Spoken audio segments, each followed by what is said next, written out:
competent enough to be a Premier League manager right now? As in why Negasa? Jimmy Carragher. Yes, on the Opinina ko Kasimbi. Rubina Morino ko Kasimbi. Say yes, Mourinho be manager Manchester. Yenya a lot of coaches for Manchester, but no Manchester United manager. And then my legends they just say he's not competent enough. So be Manchester United manager. Now no Jimmy Carragher Manchester Acheampong. Oh, Sunday. Oyena Juma as a journalist, and I said, or say he's not competent enough to be Manchester United manager. Yes. I didn't. The results he's getting for the club. Okay. Alexis McAllister said it's unlikely Liverpool defend the Premier League title. There are not many chances of Liverpool retaining the title. I love the character of this Arsenal team, Mikel Arteta. Ruben Amorim said, I know my name is not Tuchel. It's not Conte, it's not Mourinho, but I'm the manager of Manchester United. And it's going to be like this for 18 months or when the board decides to change. Makase, this manager. Otherwise, then, the team is not winning, so we nipa you find a way to calm the situation. Questions, no one sound. Boss, your managers be what you find a way to answer the question and okay. So Real Madrid are reportedly set to rival a number of Premier League clubs to try and sign Adam Wharton. Adam Wharton, he is fine. Yes. Fine. Around him no from Kakra. On training. Yes. The left in the year Juman passes the Bibia. But Real Madrid them say just say Kakransa. Debut. No, this is a club. I'll say, oh my Eduardo Camavinga, money, Olirian Chouameni, was this guy? Yeah, called fat on say top 4 team in the Premier League. But number of playmakers, number of holding midfielders are linked to Madrid. We compare Kismet anywhere, Kismet Yakuda. I'm talking about an English player who is yet to take any active part in the continent in terms of football. On say, why here? Say Jude Bellingham, Germany. We were English. Same. His BBA has been there to pushing a call. Spain, so unko jina Real Madrid ho unko possible man Mbappe ma. Anyway, Carlos Remenega between Maradona and Messi, I choose Diego. He was always hammered by opponents, least protected by rules and referees. Well, that's an opinion. So Maradona, so when I say you are the best person to... No, the opposite say during the days of Maradona, na emrani ni husi. Ubitimi Maradona not that from new time. The rules were not protecting the players. I think that's the point he's making. Say based on that, or no back for Maradona. But with the many who say board, I have not seen anybody like Messi. Nobody is closer to Maradona. I've not seen anybody like Messi in terms of football and other achievements and what you have won. And you know, can go far who go Bruce and go compare Premier League coaches. You can also watch GBB. I say, I'm on consistent. Say, do what the animal can. But do people for so the animal. So you accept because of no based on the yardstick. Say benchmarking. Or a better time. Maybe. Oh, say. YGBB. Yes. It doesn't matter the crowd any baby or Jano. Yes. And teachers say Basiru Hilford more Magic Ghana Premier League more than one. So more Magic J. No money I had there because Teta and oh. May the logic in the May the logic in the May the logic no say once you achieve something once you have achieved something a chess say on our idea but yemu bi or yemfa they were achieving qua and a judge and this is how the any day kind dia and a Messi the number of Ballon d'Or awards no ko Chimbe 7 cra Diego nya asemi nyina no yamra Ghana your favorite Ghana Premier League your league ya wo kotoko Florentino Perez wo I was Florentino Perez ke kan ho no je opamman fufin team no Mediama SC ended the first round of the Ghana Premier League as stable leaders and New Year pace after grinding a crucial, who is that? Crucial 1-0 victory over Hearts of Oak. Yes. Okay, Mediama Che Hearts. Salem Adams. Yes, All Blacks. Eso Che Kotoko. And Ibrahim Tanko Akasa. Didi Dramani so Akasa. Me who Zito Kasa waha. But Asante Kotoko supporters have expressed deep disappointment following the team's defeat to Sweden All Blacks. Now, many fans took to social media to vent their frustration, with a large section of them blaming head coach Abdul Karim Zito for the poor performance. The supporters believe tactical decisions and team selection played a key role in their loss. It's a normal players here from when disarm. Players here from when disarm. Boss, me know me. And today tactics and Kwana Zito the band. Players he Muntiwinye BB kakra against All Blacks. Anyway, Asana me kache struggling Chelsea money jana mapamu. Ghana Premier Zito ne. Ote ya nchi Musa wajuna. Ye Musa wajuna. Ye Musa wajuna. The struggling Ghana Premier League side All United have fired Tijani Abdulrahim Bashiru, head coach no call. Is it the first one? Yes, that league so be any coach debut. Okay. So Anglo Gold Ashanti Otuo-Acheampong mine has sent it to a sponsorship agreement with Mediama Sporting Club for 2025-2026. Yeah, Nebinum say a league in attractive so we have a sponsor obino. And it be any the community and the club they normally do it because but it is a sponsorship and to team be the community will be any for anybody to sponsor a team. They are working. It is either team non crop for the omunkomo ye. Of course. And now so much me can be a convince and I be so it says say we do unkomo ye also wait me you be a man abwa. Okay. They catch them. Okay. So the partnership forms part of company's 2025 community involvement investment plan and follows an appeal from Mediama SC for corporate support. The sponsorship, valued at $200,000 USD, is expected to fund the club's activities for the year, for the season 2025-2026, including team logistics and capacity building initiatives. Congrats to Mediama and to Otuo-Acheampong Mines. Okay, so FC Ashanti Gold's head coach and club photographer sustained injuries following an attack during their match against Park Academy. I just say about no offense. The incident occurred when a stone allegedly thrown by supporters ricocheted off a projector and struck the coach on the head. The photographer also injured in the ensuing disturbance. Despite the unfortunate incident, the match was completed with FC Ashanti Gold securing 1-0 victory over Park Academy.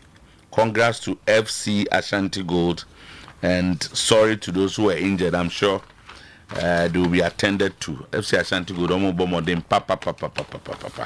Oba kum no shower no ID. Na wama they are working. The guys, there are a lot of guys behind the scenes in that club. Scandi, a friend saying Alaji.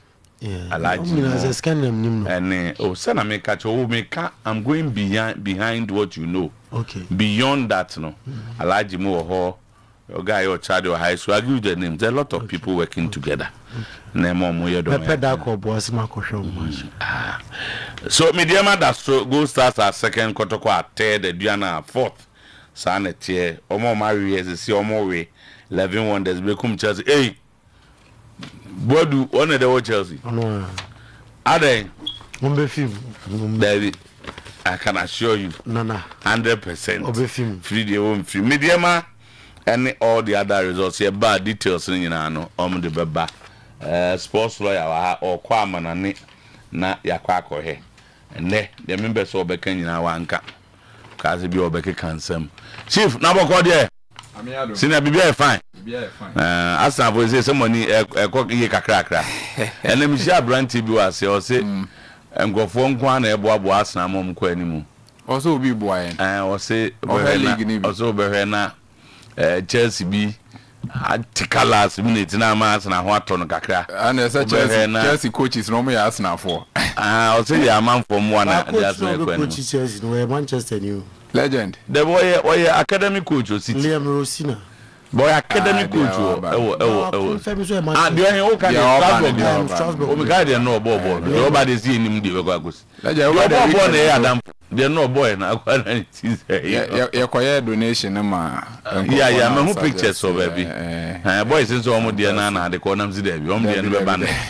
enye obi ade enko enti e ba e be dey hon komo mo ya de mo ko sign the magic ni wi okay hwan ya kanje na ni yeah 952 lawyer ye ban se be dey hon komo extensively ni are ni aboma baso you are doing the CSR in the right perspective one said nam no kwanzo kanjen de moduma yefe baba niema boys na ayewa ntimi so yanko da 953 ikuro tu bia ma chesa na no be kan we ho asem che o de man ko omo de mia zi ikuro na ni ze ti mia ko nya ye ko baba eti anopay your special good morning na yamu akwaba ene anopay eha eye Oyerepa 100.7 FM eye live on Oyerepa TV marasanso ye konko funkroso nsemwa edi adencheche bumfumpa onko funkroso no ye dinina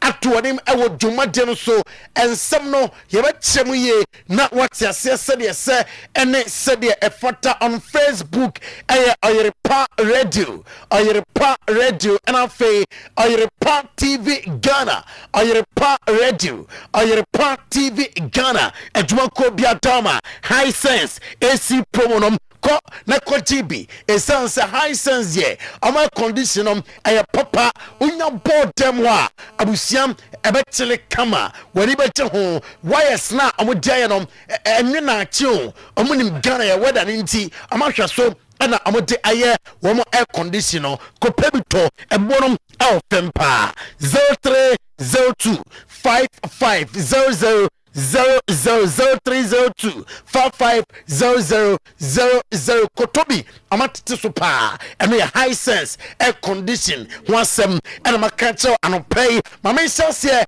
MF African Cup of Nations 2025 no Nigeria training ahead of gamer wombebom edi etia Mozambique na yebahwem the Super Eagles of Nigeria niema coach Eric Selen na manterom eye our training grounds and na onim se Tunisia etime African Cup of Nations no na Hannibal Madri na edi atudwa se so musua dem edi efim omoye behind 10 years o compare among to the likes of Morocco and amaya wo do na ono do fi se mraso se Tunisia manom abetrase na fe amahwe eniema edi se fata se amoye se do betman compete with the likes of Morocco and amaya wo do no who got Bruce or Sydney players no enra dena was South Africa do bafana womoye bia womoye nemom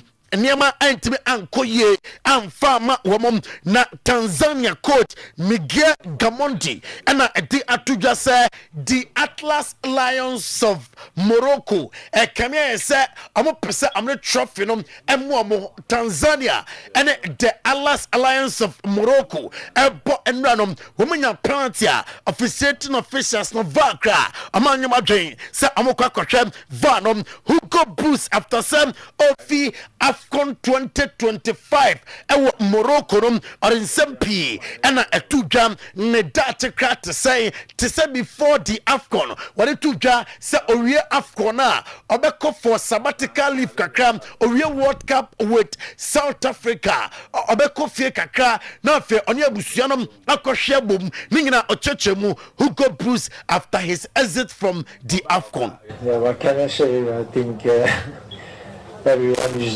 very disappointed and sad that we are eliminated today. I think we had the right plan, and everyone saw that in the first half. We had 3 open chances in the first half an hour. Normally the game has to be done then, but when you miss those chances and that level, we pay the bill later. And we paid the bill with a lucky goal.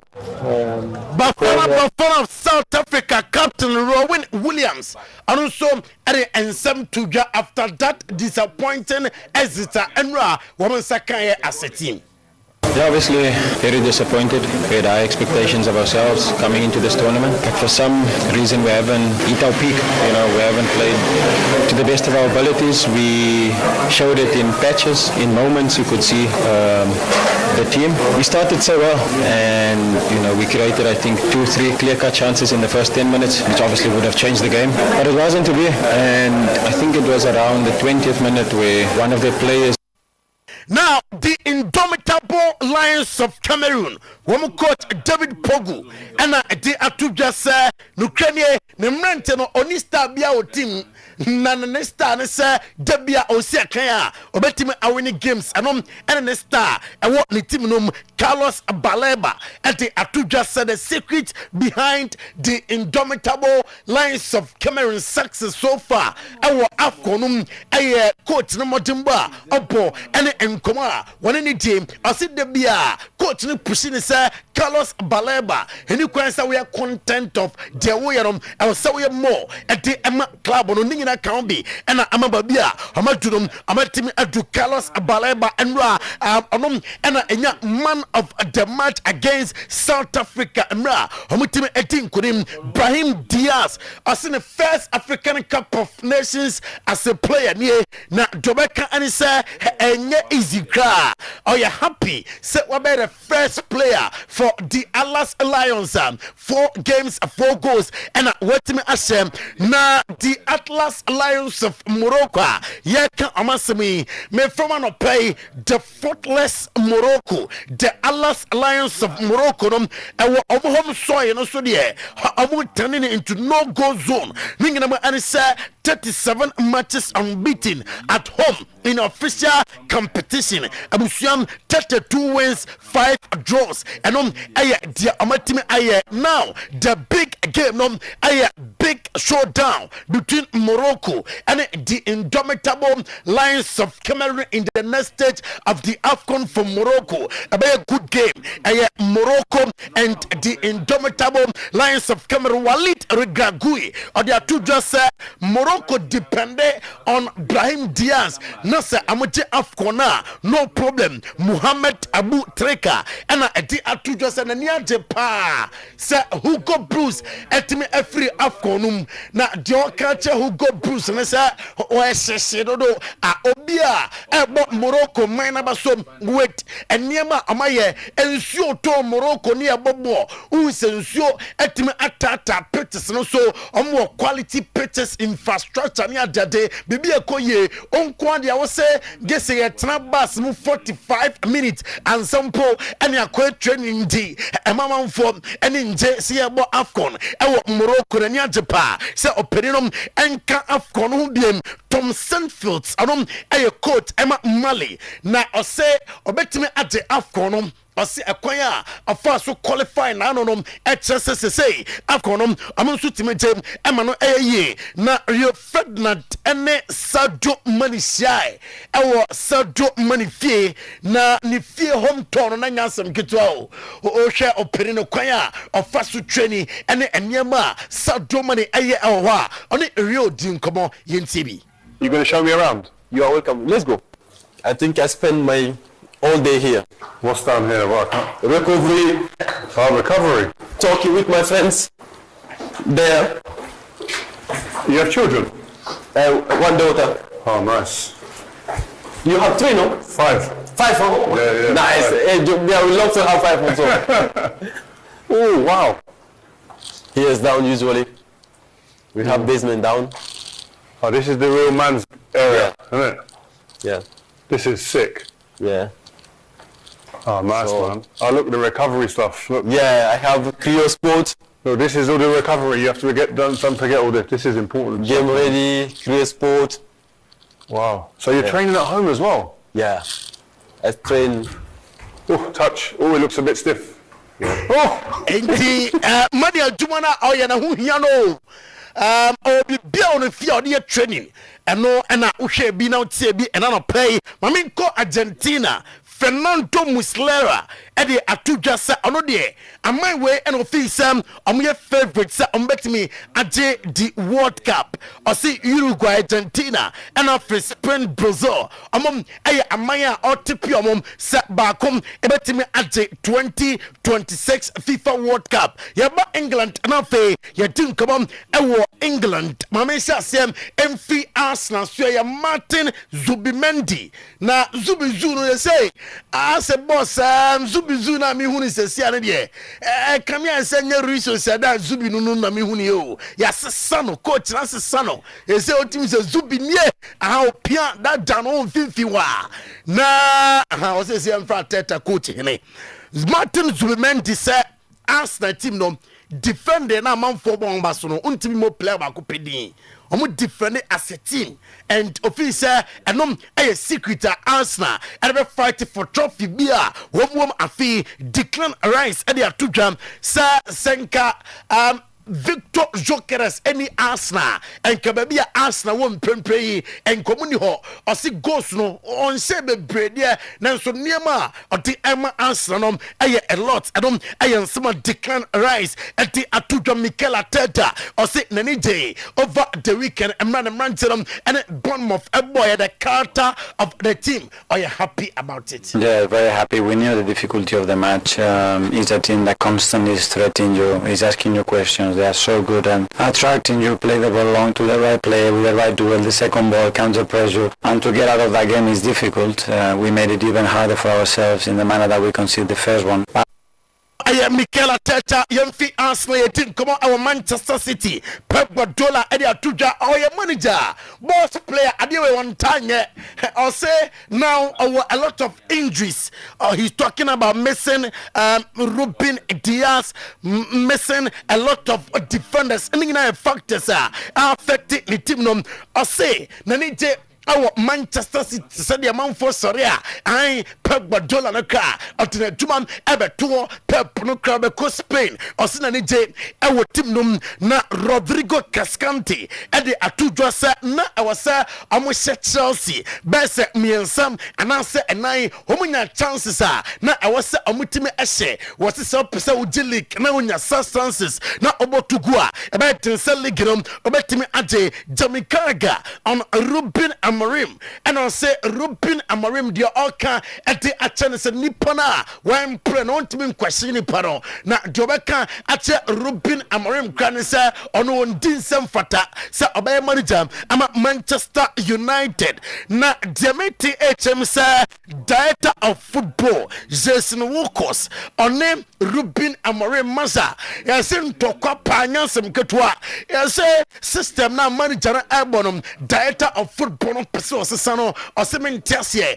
enti amontamongu and your secretary me won and na anopay na I am manager not a the coach and I Ruben Amorim so I am manager on your coach. I just want to say that I'm going to be the manager of this team, not just the coach, and I was really clear on that, and that is going to finish in 18 months, and then everyone is going to move on. That was the deal. That is my job, not to be a coach. If people cannot handle the Gary Nevilles and the criticism of everything, we need to change the club. No, guys, I just want to say that I came here to be the manager of Manchester United, not to be the coach. And every department, the scouting department, the sport director needs to do their job. I will do mine for 18 months, and then we move.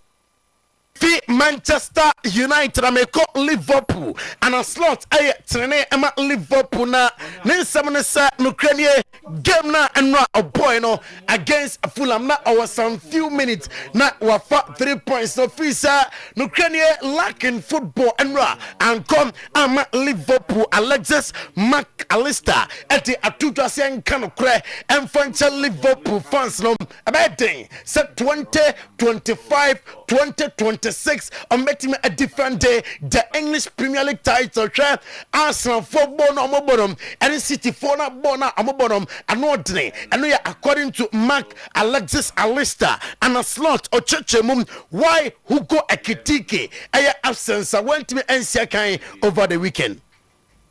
enti enom aya an slot details enom na Nathan Ake the meeting etem say AFC Bournemouth ginache wo mo punum ten say amram na amebo loan emfa emwom ena anopay mame ko Callum McPhillans na so ye wabo Chelsea plus number so with character show ya against City game no awie 1-1 yentie Chelsea manager Otuo-Acheampong Callum McPhillans dealing with, I don't know, I guess at a tactical level you're not experienced before. Yeah, I think the main thing is that the players are all, for the whole 2 days or 3 days we've worked with them, is that they're open, they're hardworking, they're honest, they want to do the right things. So I can't speak about my changes more than what them buying into it and them applying what we wanted them to do, and I thought they did that exceptionally in the second half. So how good have the players been with you? I saw it looked like a really nice moment where Reece James took you over to the supporters at the end. I noticed on the row we were sat, and actually loads of senior players who weren't. Say we have to stand together. Reece James and Enzo Fernandez. Omunyasi kan Chelsea. See, but we do know say Chelsea standing together. Mami we Spain. Na Topi Alonso say weekend say the tebia wenom na our so far. Federico Valverde say are you happy with victory at weekend? Woman say can especially Emra na on the mam eba pit no so Demete HM say Madrid. Anybody kon etete Adam Waxton say Emra na ameya jumam emfa ema team no Cristiano Ronaldo so retire ne mansion na e Portugal na ho e no call akwakotsena yebeti Champi Alonso after say over the weekend otimi share 5 na bon yetie ononom na wami ahwe ekwan a goals no fa so bae Gonzalo Garcia onya hat-trick akoda no goals no manhwe bi nientie. Obviously this was a dream match for Gonzalo, playing at the Bernabeu in his first season with the first team and scoring a hat-trick. He was really eager to score at the stadium, and I'm very happy for him.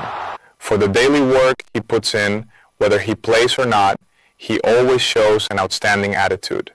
He's a great example of what a Real Madrid Academy player is and of the kind of players who deserve this opportunity. I congratulate him for the match he played, for the hat-trick, and I encourage him to keep going like this. Vinny contributed a lot. Boss, Hansi Flex. Thank you. That's center back. Okay. Obe renew. I'm buying Munich. 10-9. Yema Kanjin and Najik drinking water from Chema Kwabana today. Okay, and now and only Baba alongside. Oh, I don't okay. Okay, Baba it was it's a man. Say, Meche will be say. It was say a David Dan and I. No me and Kodan am so Kanjino. Koto high pH. High pH. Baba is a Yamorim.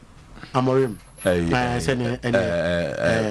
Zach, why am I breaking you, Sebastian? So, okay, I have a pump coach. Now, okay, Canada. Oh, WWE, no, breaking Yapamono. Yeah, no, I don't want to have a Yapamono. And I Radcliffe, you can say, dear. I want to near you. Just only a can be team rap for average. And I matches and I don't say on is no course. No problem. What catching one event the director of football, right? One who could that. What's he? Bakujida. And I said, boss, I wouldn't go. Transacoba, Obama, them in theatre. I mean, with me. No. Oh, my idea. Decision made by. Obviously, say only Chelsea, Liverpool, near the Adina, every. They are top 6. Manchester United. This is not young body in Kanjin, come on 10. Yeah. All right. Yes, Zach soon at the buy.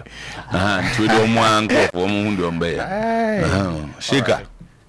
You want to pay a chair? A chair, I have when I feel a tear for about Kanjin water. And yes, I candy and num for. I don't say why I'm candy. And very, very necessary. Candy and num. Yes, over the weekend, legend, donations be Ewa Santasi Apre, said Sheriff's Children's Home. Now, you buy no so.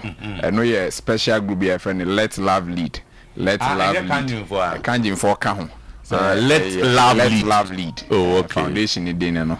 and then that screen. So I'm say bisa na wa recommend Sherrops area for children's home. Yeah. Sherrops. Now one is a blue down chain. Dickness Esther. No can let love lead for no. Come on any chama. Okay. We are there. Then I'm going to call you. Hey, I'm on a be liquid soap and wow. Drinks, crayon, nyama fan kora ho. Oh, my God. So a list of nyama here. You know, we went there and I think we donated worth 10,000 Ghana cedis. Hey. And nyama they come. Wow. Boys don't take no mood. But I'm over. Let's love lead. Let love lead. Oh, fine. Every year, yes, I do. Oh, my dear. Sheriff's for them. Yeah, that's it. All right. So, sir, homeway. What do I do? They really put it into good use. Yeah. Also, baby, what the Kwanam paying for na kochedi. It's true. We mo dear. Inquiries bisa so kind of abakosema. Yeah. Utimuze. No mom shall send I did no do. Yeah. Oh, fine. My idea. Let love lead. Let love lead. Let love lead. More don't kind. Proverbs 28:27. Also, whoever gives to the poor will never be in need. Wow. And I think that is one. There's a woman your point in nature, but I'm just all right. I'm not pay a topic. I can was return to origin. Return to origin. Okay, kind about Kangen. And I pay me by me check me phone so na me Google Kangen. Enti born was light not the between chain. We Google Kangen na a Japanese word. Na as it say return to origin. Return to origin. Go back to origin. Now you say return to origin and now a patch say return to baseline or alkalinity. Enti offer our smartphone now watch raw Kangen. What is Kangen? We want say the definition of Kangen, the word Kangen. Afi Adentina SSA return to origin. One, tibia tibia no alkaline. I'll say in Japanese, Kangen water is an alkaline water produced by Energix alkaline ionizer and water filtration machines. Enti Kangen machine no and our friend filtration machines no. And I watch say for more than 5 decades, Kangen water has been used in Japan to help restore the body to its original alkaline state. Enti nipeduana na human body no usua human anatomy usua nipeduana the human being na your state no alkaline. That is the state our dey ewe. Enti their machine here ne say eno no emfa chemical bi an cancer no honemum no eyi acidic component na ewo nsuo no mu yeduane ya yedi na say mostly acidic enti no wan hwe ya onipedua na abrekra acidic na etwe yare ebe mu enti Dr. Otuo-Acheampong no discover cancer ade ba kwa okan ne say but other slides na e free Google ne me pa no so ya na ode amine okan ya Dr. Otuo-Acheampong Henry Otuo-Acheampong on discover cancer ya na ye penkrofo a ometumi discover bibi na ode 1923 and or discover the root cause of cancer. And in 1931, a man Nobel Prize. On that screen, so no. Ono can say no disease, including cancer, can exist in an alkaline environment, and this is very, very true.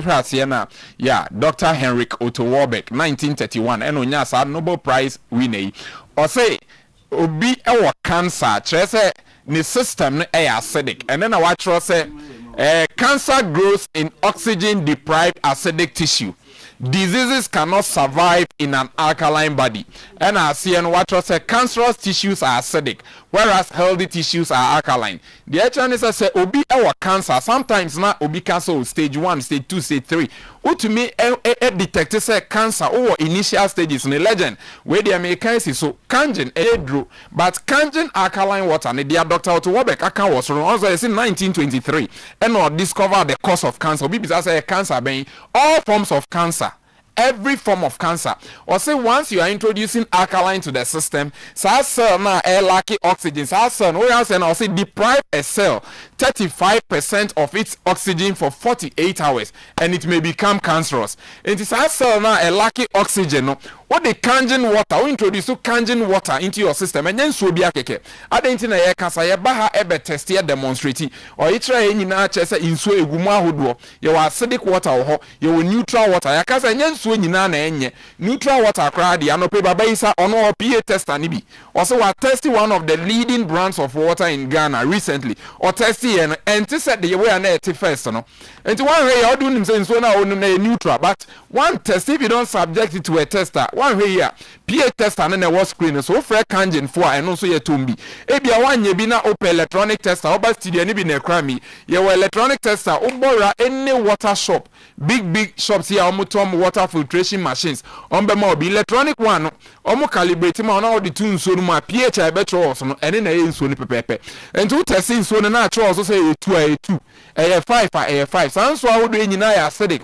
One way now condoms sans so now cancer. Ubon say ntamano no. Oh, I actually gone too soon. But when you're Kangen alkaline water, so nanka aya acidic no. So alkalinity never quite balance and in one and a uno. Ubon say revive it. Ubon say back to life. Yeah, bounce for ya na pese is fear dear. I didn't know I can say return to origin and pay. Me pese the numbers to the answer ya to us. Your numbers near 0241 449191 0241 449191 and a 0507 379474 0507 347494. All right, me to us no.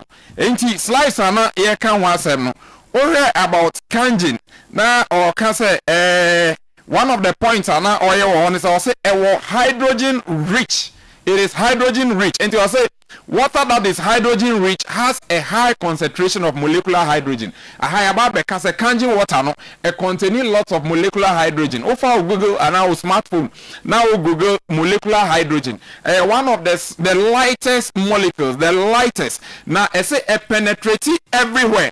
Adia ba kunso a Kangen in so no why e kan wasem de bia antioxidant ni bisa won say den na antioxidant ne ye antioxidant ni de any say ni pedua ne every na chi a ha me wie sa point enti yenko next one hydrogen rich good antioxidant ni any say oni pedua no wo ho a oxidize ni chese ni pedua ne every na chi enti Kangen water no eno rich in antioxidant enti wonu ma oba won say oni pedua na every na chi na bring it back to life. Into ye no Kangen almost obi nipa na skin aye fresh.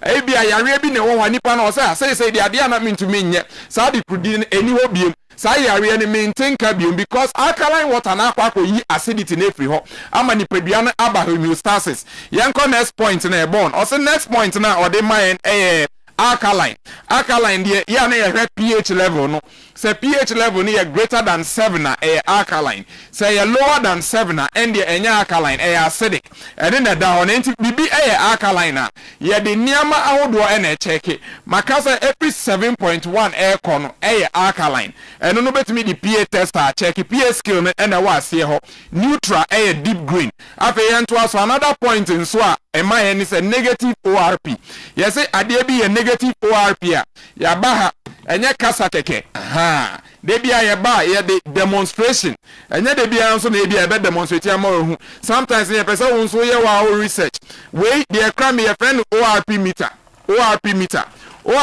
ne say oxidation reduction potential ade no reduce oxidation and say improve oxidation say enhance oxidation na say ade no say ade no enti udi ORP meter na etu liquid no mu when say legend even emo cry ye betumi enya water from the rice na ya testing the ORP na ya say positive and say negative na me de na ya me de pan energy drinks ni carbonated drinks no one way na o the ORP meter itu ma na number positive 1000 2000 just say a winner at a very faster rate but o the two Kangen energy drinking water mu a we bon say are running into negative figures be negative 1000 negative 500 so the animal negative ORP a just say and winner na e more positive figures a just say a winner all these are proofs say Kangen energy drinking water and ensu papa enya no nkwa sometimes nso no ese say o ma we diane duro ediane o diet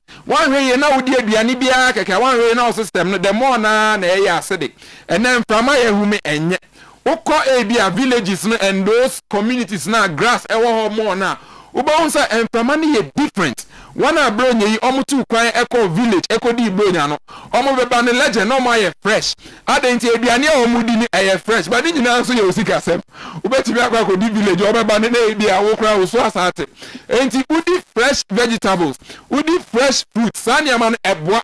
Boys na uhu oma no petutu no mato carbonated drink ni energy drinks. Unya wa pineapple na wo blend it. Unya wa fruit juice see. Wa blend it kama. What are some of the fruits are blended? Not apple. Just pineapple. Apple. Sani ame orange. Sani ame eboa. Aha, adentia eboa cells no. Ama cells no improve. Enti anope ni yasem etia. Kanjin energy drinking water. The distributors no ene chakwa was screen so. Etwegu the biso. Sa na ne die betwam mo enti aha patra no so. Na major distributors asem there ewo legend obi ewo 20,000 Ghana cedis or qualify as a major distributor. Na ebia uni 20,000 opesa o chance ye kumasi memu ha de o 2,000 kra ya de bebro e free delivery o 1,000 cedis opesa o started top ye de bebro unya be 40 packs plus of water what also there was be 200 with 2,000 we say o there was be 400 cedis right enti a lucrative business one a tomu so na mudi dwa no e bi kra uni shop but who baby wo fie come obetimi and store water and so forth. Yes, you can start selling the water right from even your home. Ejuma comfortable and yes stressful obi here no an say we deliver na ma for di one dance here enti e ma obi mba wo shop ani primary business say oh Kangen energy drinking water na o ka say we nibi in so me say wa legend prices no wey 30 Ghana cedis 30 Ghana cedis no e shemu 12. O tobo say tax stamp no boso kama 500 ml oba 1 liter no so 1 liter no so 30 Ghana cedis. Na legend here na nkrofo bisa say 1 liter de ne ye wo emu ahodo sen we ne ye wo types mienu e wo ho 30 Ghana cedis ye wo bottle na ene ne ye light blue ye wo deep blue bottle so ene ye 50 Ghana cedis ene ne pH ne konkan sin 30 Ghana cedis no ena afi ye wo high pH no so e wo ha high pH no eno pack ne ye 100 Ghana cedis gallon ba ko ye 25 Ghana cedis ni nyina auto a tax stamp no boso kama enti ano pay your numbers 0241 44 91 0241 44 91 and I pay 050 737 94 yeah shops be our Ashtown Okawa obenya etunu at the retail price na e wo be ma hiji bebia bi o Ghana ha bebia say dey bebia twegu say dey bebia wa ba ba ji nso dwana fa obia say Kangen e da say wa ba say dey ekura mani o am ko no first no o za ko first bi o ko ba ko no 20 feet o za ko first na me ne ko ba bi That's CP. That's Baba. That's boss. What Matthias from I said nothing is Ruka. I mean, so I say be as a man of Liverpool. Yeah. After Mungo Tiabro from Namra. We did a bush and phone come. Said a Diana player now going to Crum. Let's watch it. They say we'll be unable to afford him come on. And I catch it and say. Yenini na semenyo o say no text no o say baba say who said the Osikan o say take it from me semenyo to Liverpool is almost done. I'm very close to him, so trust me.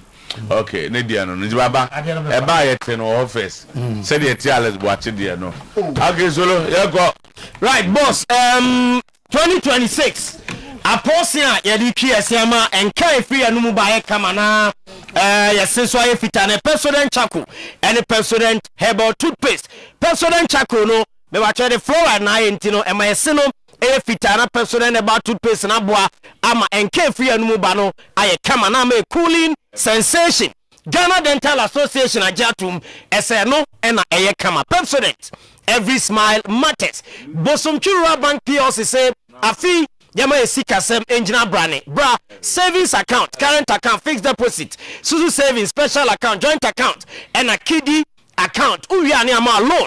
now they are akɔ dwumadie bi a wode ɛyɛ bia your head office continency other branches atonsu agogo jache koko food trader ahinema kokobia adwuna se ebuako atonsu bokura putoja magazine afiakobi and abinchi market 0508 6427 0508 642705 Bosomtwe Rural Bank PLC expert in unit banking.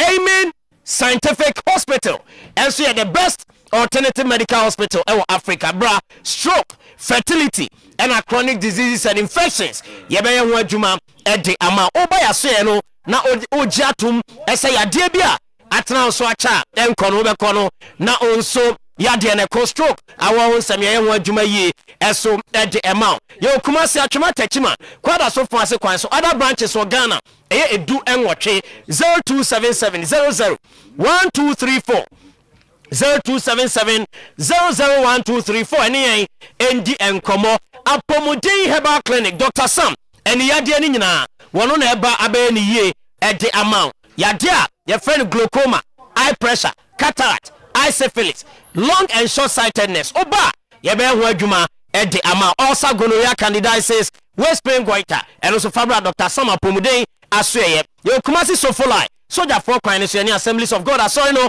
and edi enim hwe friend 0551 098961 0551 098961 grow fine herbal tonic mojadro onomu a odidi kama onomu a oda kama onomu a o sorry ansa no na etitriti moja besani ye ewomu edi ama oba ubu nsa o happy and a wechi menstrual disorder, absence of menstruation, excessive bleeding, and a painful menstruation. Onum grow fine about tonica. Ohubeto kama na also to me ako activity said ya oyeni bia. Anyway, if you miss about colnake ba smart ba fragments apidang pure leaf and a fake chemical ne ba so bia benya grow fine and drone bi na atope dodo digital back clinic Kumasi amekom run about a honey our friend 0244 596532. Grow fine makes you grow fine. Edek SMB test. A peja bema obawa tinkem na enshemuno aye kama. Waist pains beko, low sperm count beko, premature ejaculation. E free up. Ma oyire anase okunu entede. E Edek SMB test. Edu eba clinic or de no. The number is 0243 989 368 0243 989 368 and a 0201 044 221 ABA Herbal Clinic so far tano or say omo wadro na fagwa aduanim na di ani no ebewura so na ayeso adwuma e di amanti se ni yade pa ba betan so de lalai ABA Herbal Clinic ehwe esini nyina no kwan se ni yade ni mpa ba oba ono nso ebetu e di ama na wahu ade kama o se bra fa prostate, liver, kidney ade hypertension fa ni nyina ebra oba na so ya obesa kwada so dwuna se main market e kire ho and ABA Herbal Clinic ewo Doma in Krobe Beneza Preschool adjacent appear Kubi Coast of Fred Doctor ewo 0541 565 199 0541 565 199 0502 8121620 ABA Herbal Clinic Edek SMB test Grow Fine Herbal Tonic Apomodin Herbal Clinic Kangen Energy Drinking Water Amen Scientific Hospital Bosomtwe Rural Bank PLC and a Pepsodent Chaco and a Pepsodent Herbal Toothpaste Unilever at the Abayejano so na yet the first batch of commercials no at the show no at also at the live on radio live on Oyerepa television boss yeah see that's about for akwaba later me Joshua Fisher pa na yenkwebo aface is a brana na trading na problem bia na bibia di se na yedi na kama na ya ndi kama anyway no quick na ochi ensem ho because na ochi mu say no me ka say last week mu di ho nkomo pa na afeli kroni ni awai angry Benjamin Asari put pressure on house management me de beba anti me de details no e ho no ma na me de beba. It is only the warlords and the fetish priests who has the right to go to River Akura, Tama, and also so Emuasemo Honomoa, and also no, and also Midibeba. Not just say I banna. Not coaches and players alone decide games. Didi Dramani explains why House of Folk lost. And also, and Tama, New Year, but old hooliganism as blood flows. You know, Kayan is started after I feel in case started in Kayan assembly. So if you say now, okay, the major if you say. All right, now that's it. And me shall say all that key to Hoy. Because latest news no because that young Connie and Nimre and I enter to us.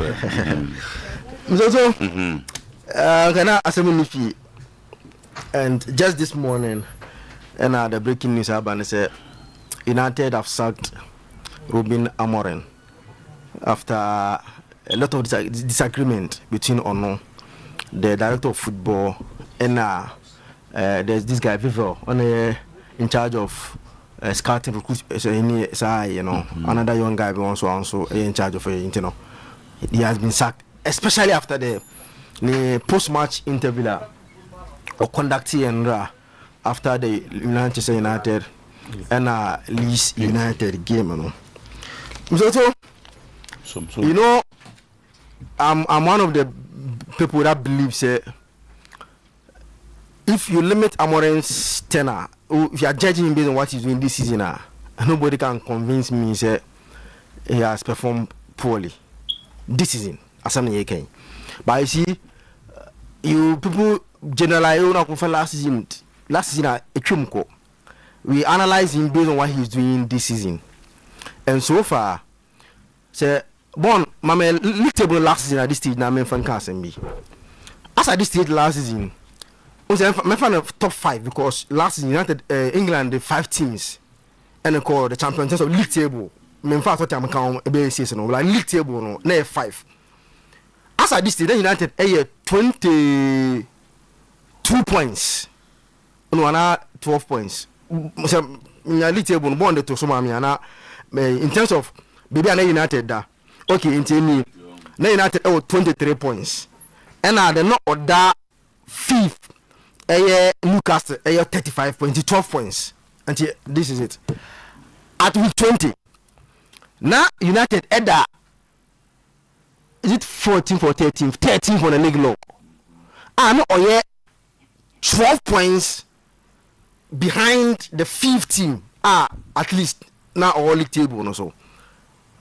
Fast forward, this season, United are 2 points behind the defending champions. 3 points behind the defending champions. Liverpool in terms of 4th position on the league log, and on the Chelsea now 5th and 6th, the same points on the league log.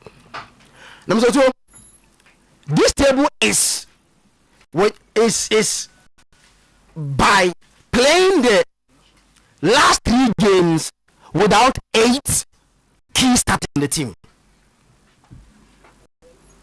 We comment from be on more games into them say 7 key starters. Only be a starter. 7 no. You see people make comparison so obi injuries. You have different types of injuries that teams have. Obi of the injury obi no here is a squad member. Ebi a bomb keke. But 7 na you better bomb this year no. Any of them one fit a starter at Manchester United. They are not there. Who could make 8. They are not there. On the ball in the last 3 games now. Nina or we one and go to Leeds, Wolves, and share Newcastle United. And if you look at the squad and on the bench, the last 3 games, Newcastle United bench in the last 3 games last year now was 3 games without a defeat. Many of the things Amorim has never been the problem. The problem is the hierarchy. The problem is how they've managed the club. So I'm here the Semenyo story that they were ready to go and pay 65 million to also for Semenyo. Manchester United. Okay. That in the release clause. Okay. Then the boy decided to say he's going to Man City. Message say Obviously Liverpool are in it then. No, also baby never answer. Who can we can't there. The question so he's going to City. So where is the 65 million? Because there's a problem you need to fix in January. So at least if you are ready to go and pay 65 million for Semenyo, now boy, no so or baby, at least let's reinvest the money elsewhere. Then you told the manager there's no money for January.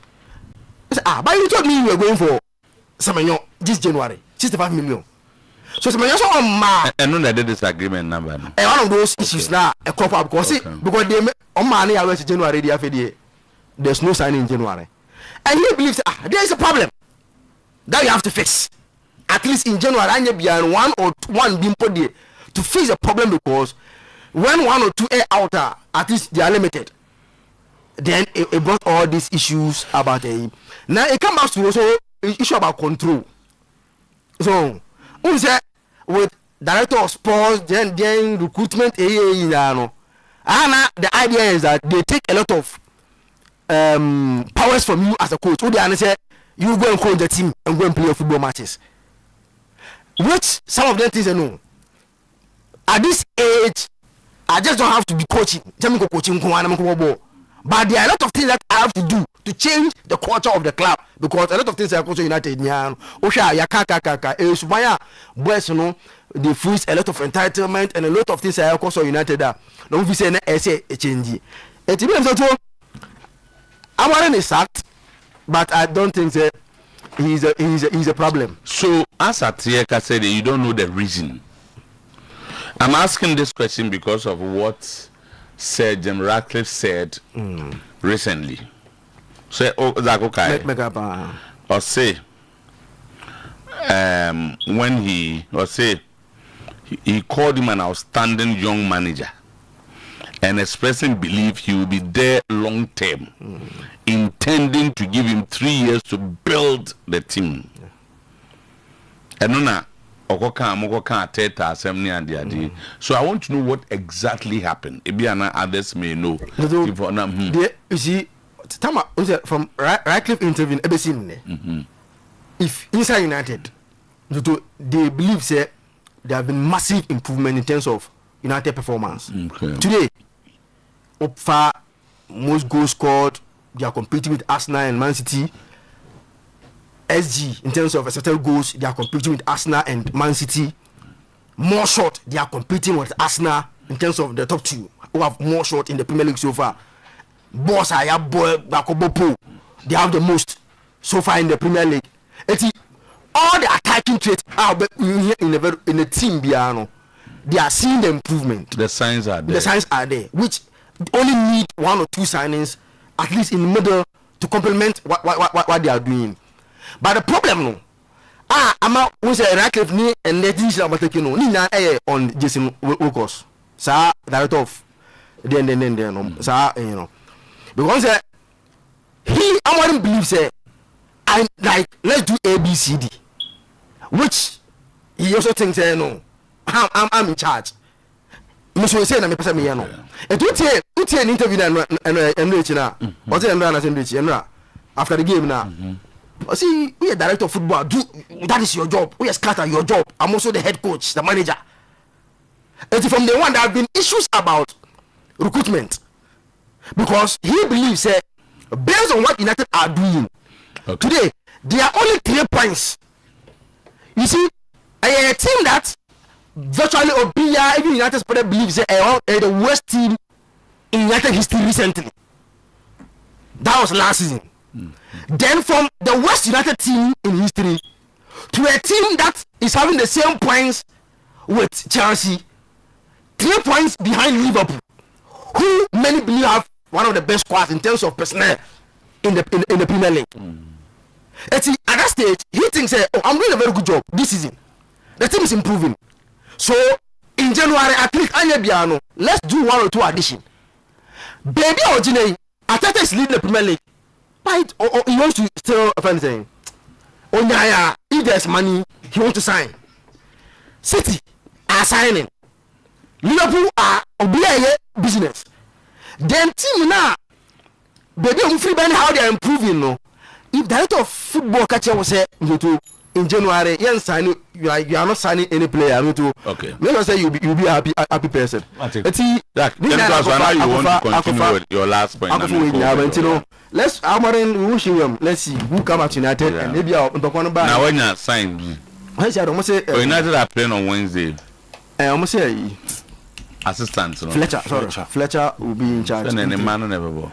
Interim in the meantime now on Jack, can be 2 minutes be not here to us. Have you on the Liverpool game and a lot of discussion about the use of the semi-automated in England. So one the feature to a width equalizer.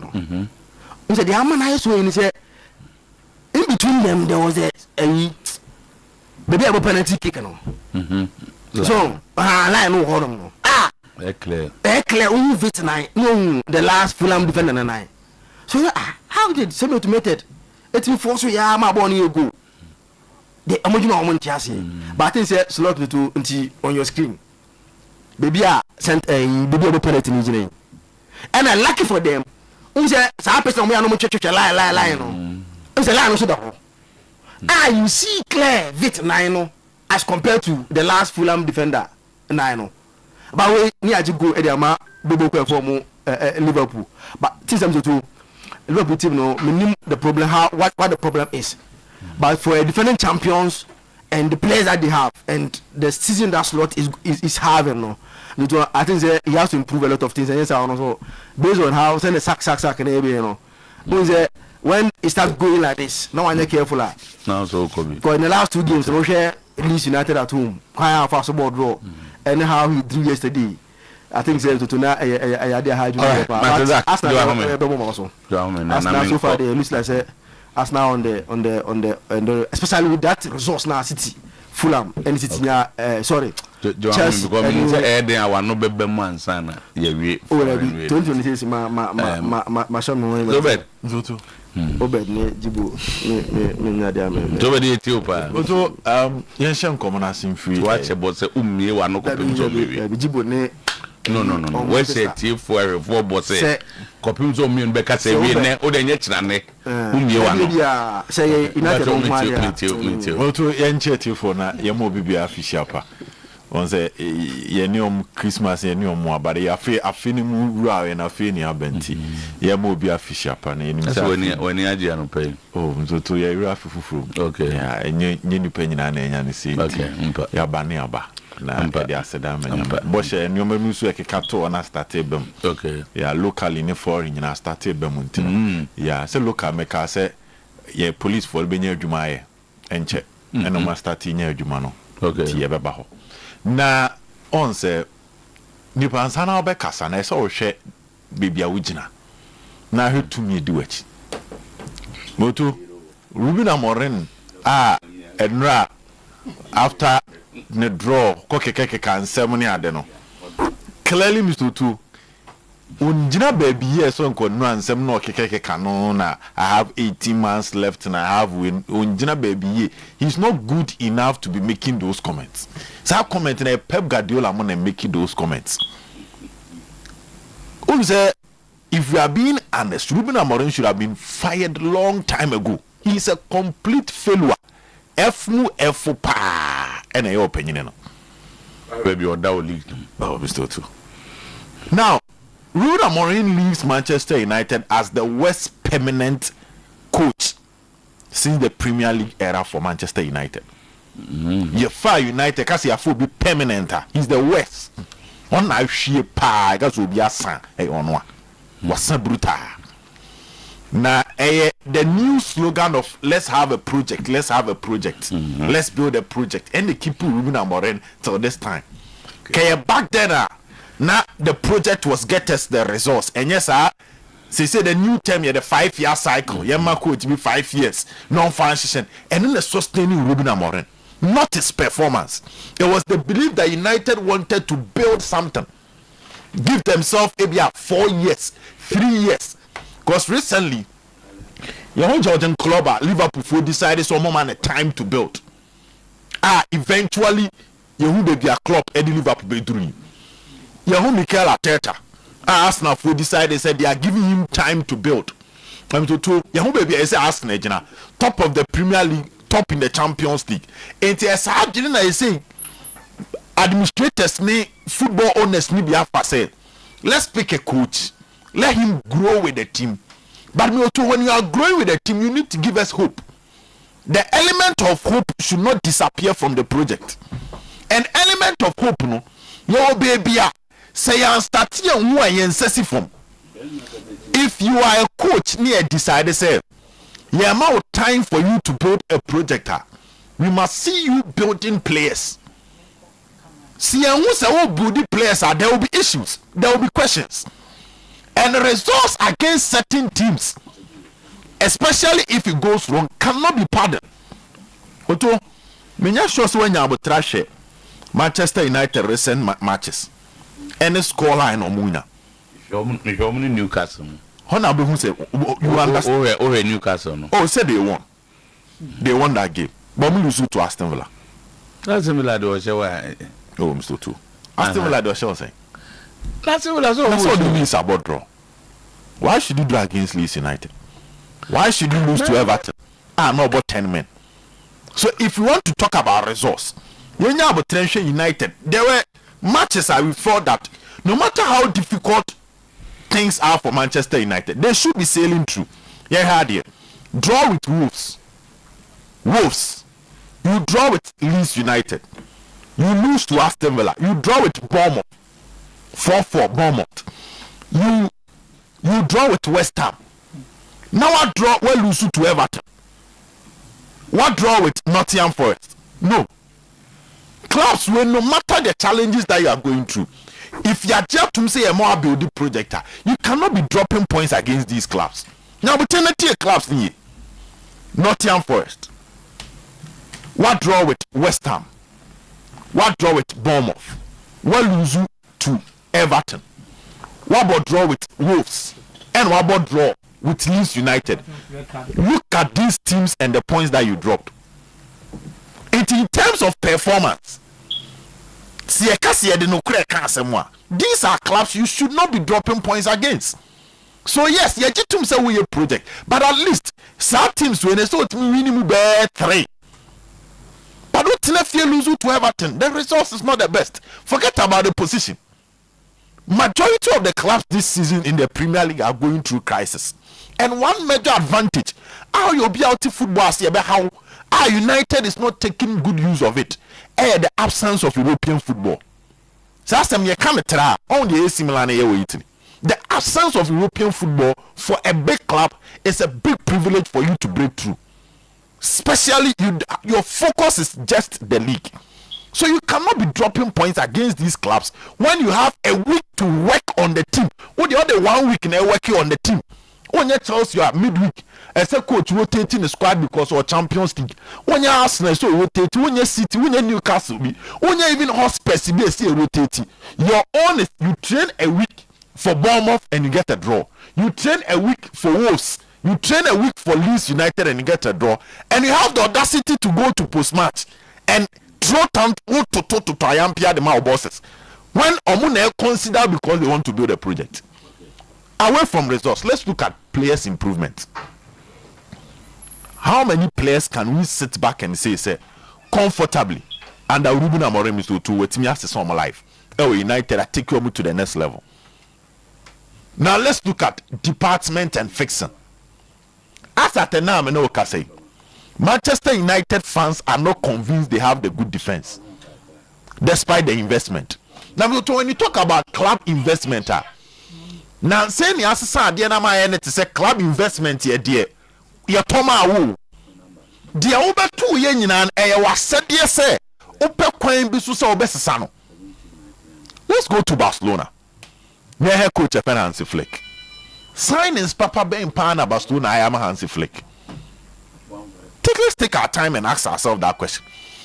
Even Max Allegri, AC Milan, then I am based on the standard of AC Milan in the past, NCC, most of these guys are young guys. Oh, prove it. AC Milan, prove it. Yaman Modric, Yaman Rabiot. Are they not proving players? Proving. Modric drew the declining stage of his career. He's a proving player. But still, the coach is getting the best out of him. That's the point I want to make. But he's getting the best out of him. Into common yetiawa. In common yetiawa. Omwa obetu omono o yo omoden. And omwa ukofa ba no yo omoden. But now let's look at a player like Benjamin Sesko. Se penyine to so no he Sesko create because he empabu coach no. Yes, you talk about Cunha. There are positives. Players like Cunha has been solid. Players like Mbeumo, decent performance. But what about Sesko? Then away. Then let's look at the middle. If there's one thing I know, I keep on talking about Manuel Ugarte. Ugarte should have been the Ugarte under Ruben Amorim. I can pardon him for so many things, but not for Manuel Ugarte. Otuo is a step in the right direction, and Senena American win percentage, he's living with 36.92%. Louis Van Gaal 52.43%. In fact, all permanent managers in a win percentage above 50. Otuo had 54.69%, and I just in 58.33%. All the coaches now win percentage above half. What it means is that coaches nearby United no be able 2 matches no winning one. That is win percentage. Ruben Amorim there 36. So clearly United need to move forward and take a right decision. Or take a good decision with themselves. If they want to build a project, they should go for a coach with a record. When it comes to fixing things, he can do it. Amorim was overhyped. Now, last question. In the last 20 years, take Jose Mourinho out. Now, her coaches are Yajijo Omusu free Portugal. Do not send about mainstream Europe about surviving. There's none. So, the Portugal now will get trophies. Now, I Fulham coach don't free Portugal. Marco Silva. Marco Silva then why? No, based on the project. No, at Fulham. I think no, talking maybe oh dear Jose until I'm saying on any different. This is a coach that is winning. The coach Amorim was winning. I did twice. Portuguese league. To Urban, the catch him say the profile Urban is no different from Eric Ten Hag. From a lower league that is doing well, coming to a big club cannot give you instant results. There will be turbulence. 1 or 2 minutes can happen. Chelsea still go through issues. Almost no. That should tell you the standard of most of the managers. They say no. Teams are not appointing managers. They are appointing head coaches into a certain position. And now I be Montias, Pep Guardiola is a manager. So Pep Guardiola's control over certain things will be higher than we head coach. Even with Pep Guardiola, he won't find his way easily, sir. He won't have to defend issues. A coach like Enzo Maresca, for instance, at the time I now joining Chelsea, your major achievement was winning the championship with Leicester. You came in as a head coach. The project was simple. You free Chelsea that and then even Chelsea fans and tears here. And Abramovich, they splash the cash, go for ready-made, then they go for proven coaches. Jose, Carlo Ancelotti, Scolari as a World Cup winner with Brazil. When Antonio Conte, even Thomas Tuchel, no, I got Champions League final with PSG. And at this blue coat for you, any different. Clear Lake for any Todd Bowley, any different. They are now going in for up and coming stars. Talent in young Gray, Giobise Palmer. Palmer at Manchester City was not a player, no guaranteed starting position. No Marco Fanaba. See, I heard your bay. We talk about Enzo Fernandez. Me too. Enzo at the time I will free Portugal back England. Not your superstar. And that is the new direction of Chelsea.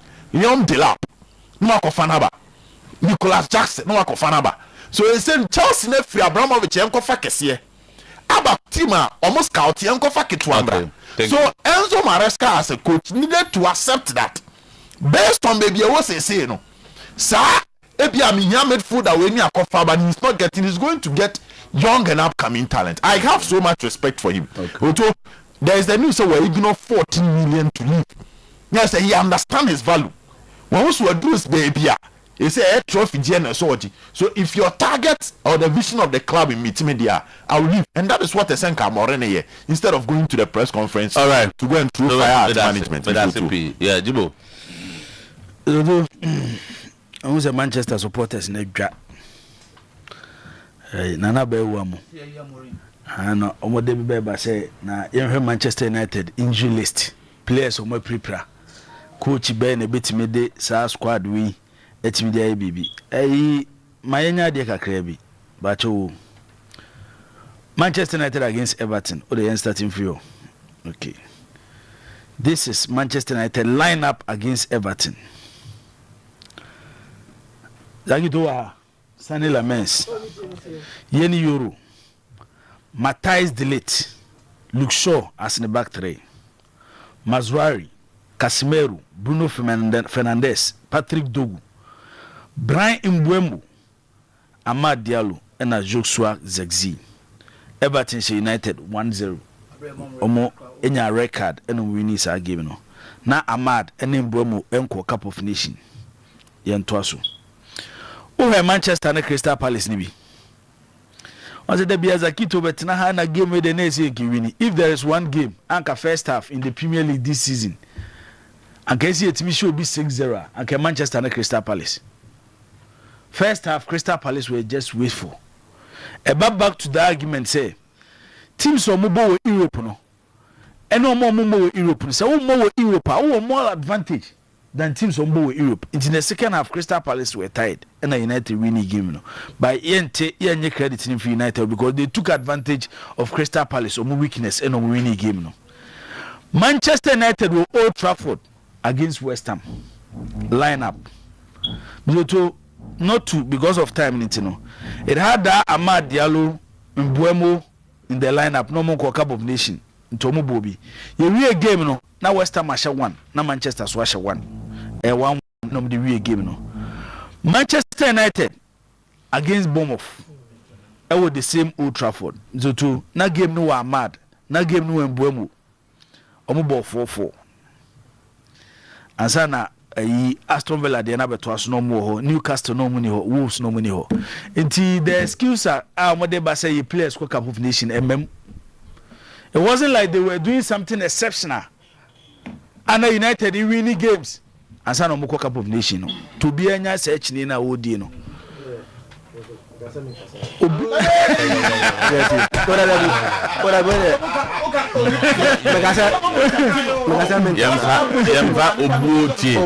Yemfa obu emma wo mo hweti o se bo black remember o ba won se na wo message do ba na jibu to send message na ya wo se bo sai na bi me na nya ka se ni pa ba ko po. He's not sacked. When to me because of resource. When to me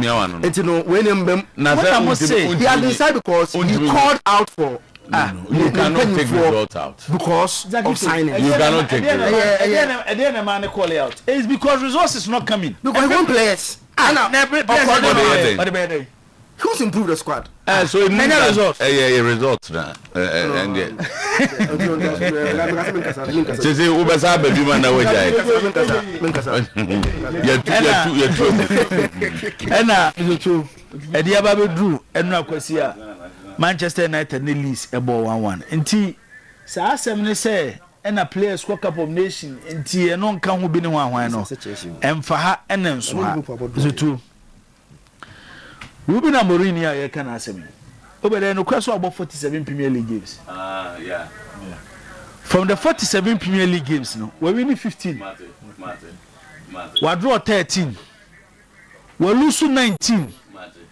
The winning rate in the Premier League is 31.9%. TNO 31.9%. Goals scored 66. Goals conceded 72. Clean sheet 47 games. Clean sheet at Manchester keeping from 47 games no 6. Big club and be entertain this adewi. No big club and be entertain this adewi. But the supporters are behind him. Yes, they jump behind him. They say, "Omufu says six no Zutu." On say you can win a game, but not the science. na wo no ho nhyɛ da ho nie ɛna betimi lose game bi bebe mo ahotoso for china game obi ntwa no what is Zakito abeka obi aso anchare say okay Zakito the league table bi bai so to jai me dem say maka do say o can say wars what is science no but rather no mo feel say enka enyema ekose de etie na cause om that second or third me so to tabi am kasa say mo cho say me metene TV achi no bi so fa pen ne paper and also use no computer no the any statistics na me so meti TV achi na me hwebo ni bia I will not let your statistics convince me statistics hu ni ma ani hu ye ko ye hu chen wo mo na se nyoma bebre mo mfama anyoma bebre mo mfama and bi ni say wotia na wo ka Manchester and Newcastle say they won but watch Manchester United in the second half. You only say by your goalkeeper. So can't man go for. Three crucial saves from Zakito's baby Courtois against Newcastle. So tell me, say, based on the record, no big club and a was as subs to be entertained. Then to his comments after every game, no. We are so Bob Brano Bob Breyu. Zutu. Any baby a wujina be an eso who asama beka. Kasana no can and say Uber de cano. Omufan head coach, or fan manager. Say Manchester United sorry, so more jogging club wa. I know go for Pep Guardiola. They can't go to Pep Guardiola and tell him say, oh, but the man Baba head coach. Amorim needed Manchester United to move to next level. Nya Manchester mum na ne here Amorim. The story is similar to Enzo Maresca. Time now no free sports no point. No anya nyina was sporting no. Enya sporting yon kune Manchester United. Se sporting G League mpo e Portugal. Mzoto. On timi fa na won to Manchester United the Yabo League season e wi mpo awadi 10th. Because the history of Manchester United, how big a club ne no. Sporting in no. Why will he move from Sporting Lisbon to a Portuguese league to a Manchester United team now struggling in the Premier League? Because when you say about Manchester United and no more Benyano are better than the Benyano Sporting, and nobody can convince me say no better players at Sporting Lisbon than the Benyano Manchester United. No. As you be any guso, me kasadi wo ha say me nya comfortable with in-game management. In games, to Manchester United bar against sides, Manchester won then was rich on. No, Timiko ye attack and the defender ba. Manchester book game opponent they did record. Ye game no Manchester the players are or more qualities as defenders ye 8 no mujina park so not train aka no more attackers. Eti when you coach a club in this way, to na adding said the team ni ane di ane penny for take decision no on betam sika dem as say transfer window bi agina koto players. There are no signs of improvement. So also be fair to yourself past Manchester United fan. Zoto they even lucky say some teams are not having their form this season.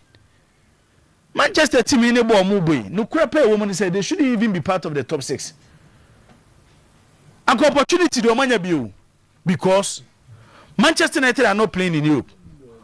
A whole week is to about one game. Other clubs week every almost 2 games. When they watch Arsenal, watch City, Liverpool. They are playing European football. My member watch the position of Crystal Palace on the Premier League log. You heard Crystal Palace. Almost about the Conference League. Crystal Palace about Conference League. Enya, my man check Crystal Palace. I was 27 points. Omo Conference League ko mo born Thursday. Your team mo bo Thursday. No ma sabe bo Premier League game Sunday we are paying land time. No more Carabao mo recently. Yes. No ma sabe bo Sunday we are. The points gap between Manchester United before they played Arsenal. Yeah. Now they have played more matches than any team in the Premier League. In the Premier League. Crystal Palace. Now Crystal Palace and Manchester United no.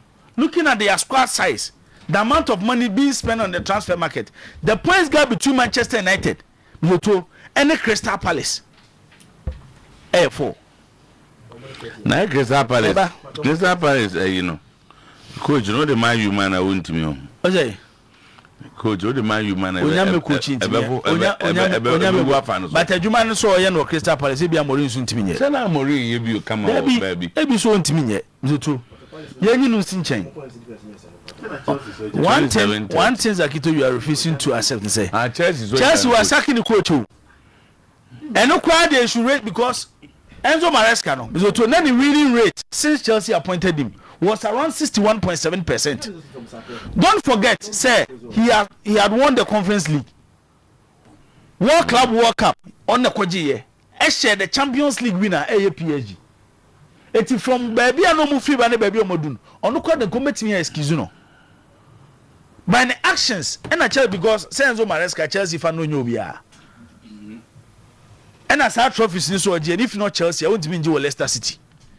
But I feel no who say after winning the World Club World Cup and the Conference League, honestly a big boy, and he has to call shots. Who call it shots? And yet Chelsea never call it shots because they have their plans. Say your plans in here discussing maybe a criticize it. I know another topic. I actually be meeting discuss it. But who kono now when you say Chelsea saying it here, I didn't and Luis Enrique accepted Chelsea job with this same plan. Chelsea used to know Pep Guardiola will not accept, Jogging Club will not accept. But what the Ufu say, moving from Crystal Palace, moving from Leicester City to Chelsea, what the Brunya? Because the gap is huge. It's what I'm trying to say. They say, Zakito, okay, can factors be Boma? Yes, you might be 6th, you might be 7th on the Premier League log, but the team is not convincing. Man, nada. The team is not convincing. Yeah, can. Remember what Manchester United, they spend around 300 million. And I'm for referee. But let's judge players' performance. Manchester United, Hojland, Ekulun, Napoli, and I'm got Benjamin Sesko. As at an area teams, too. So we coach near can justify reason why my Hojland Koye, Nagofa Benjamin Sesko buyer. And your coach says, how will you defend it? Quality. How will you defend it? Why not show Manchester? Why not show Manchester United team on to say the position he's using Bruno Fernandes is not helping Manchester United. It cost you an European trophy, which and they could have saved your job.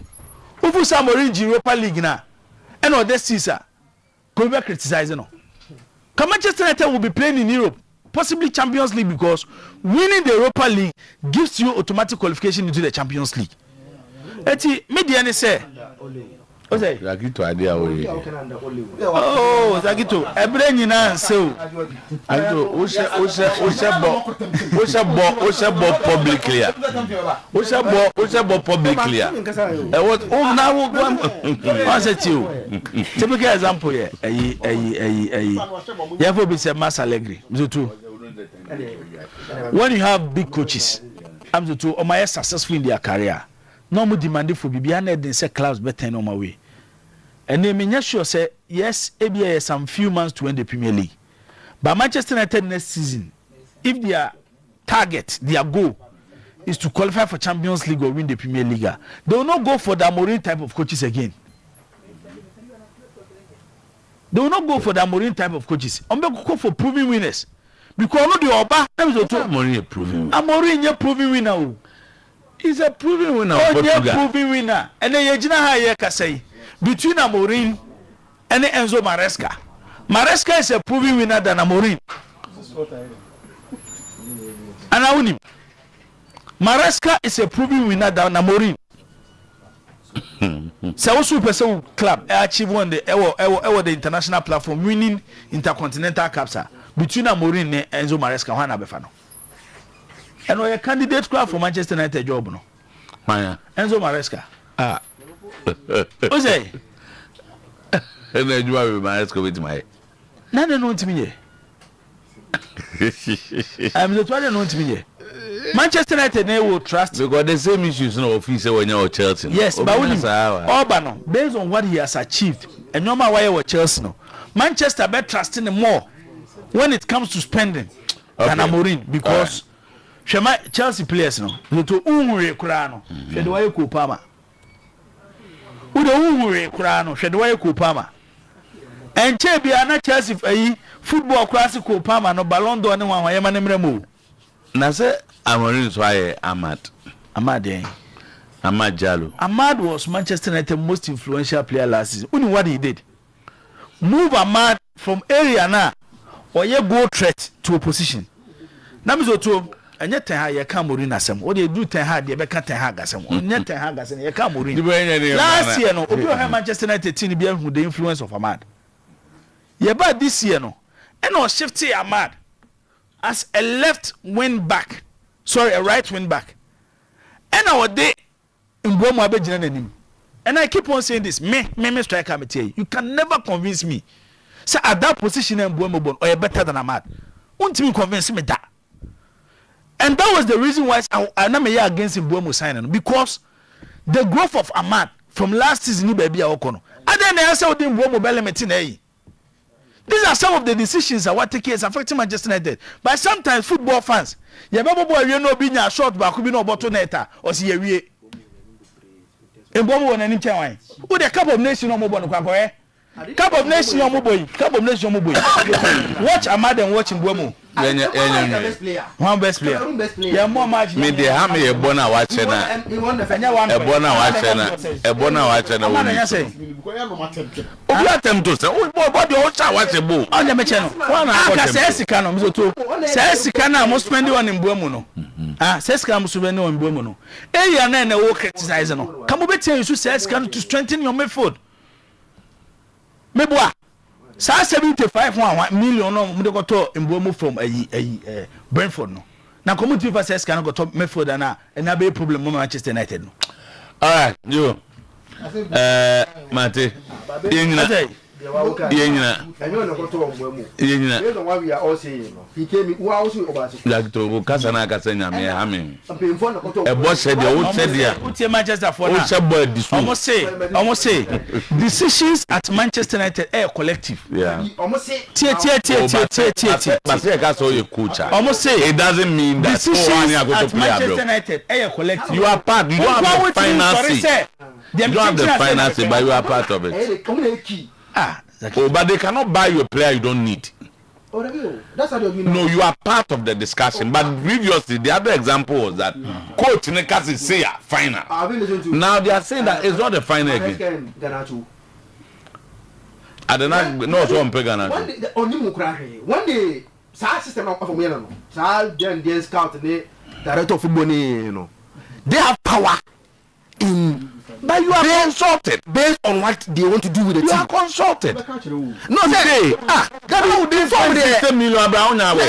inform you, but they are telling you, say, when you are leaving because this is how we want the team to be. I think we have to look at this again. Tino, what's the form? No, this is a key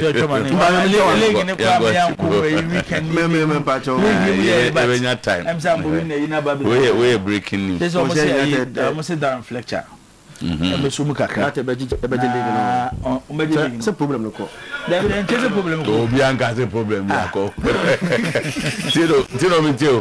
Franco Trading Enterprise. I was here. Yeah, farmer also. Farmer. Nyanka was a penny and yappening was answer. One of the Oyeno, one Hanachi, and his your area. Oguswap him econonym. The all can say. And Yamano, a people hot dewa. The Yamanos who are ding. A church in Key. Your friend may be a word jammer. What are we now? My barber twasso. And maybe and also for Zikabeto. Now, what 29 and walk out say the season let me year. And yet the Uber to be a remember Bosueno. What also 40% discount for our phone. Messia go now.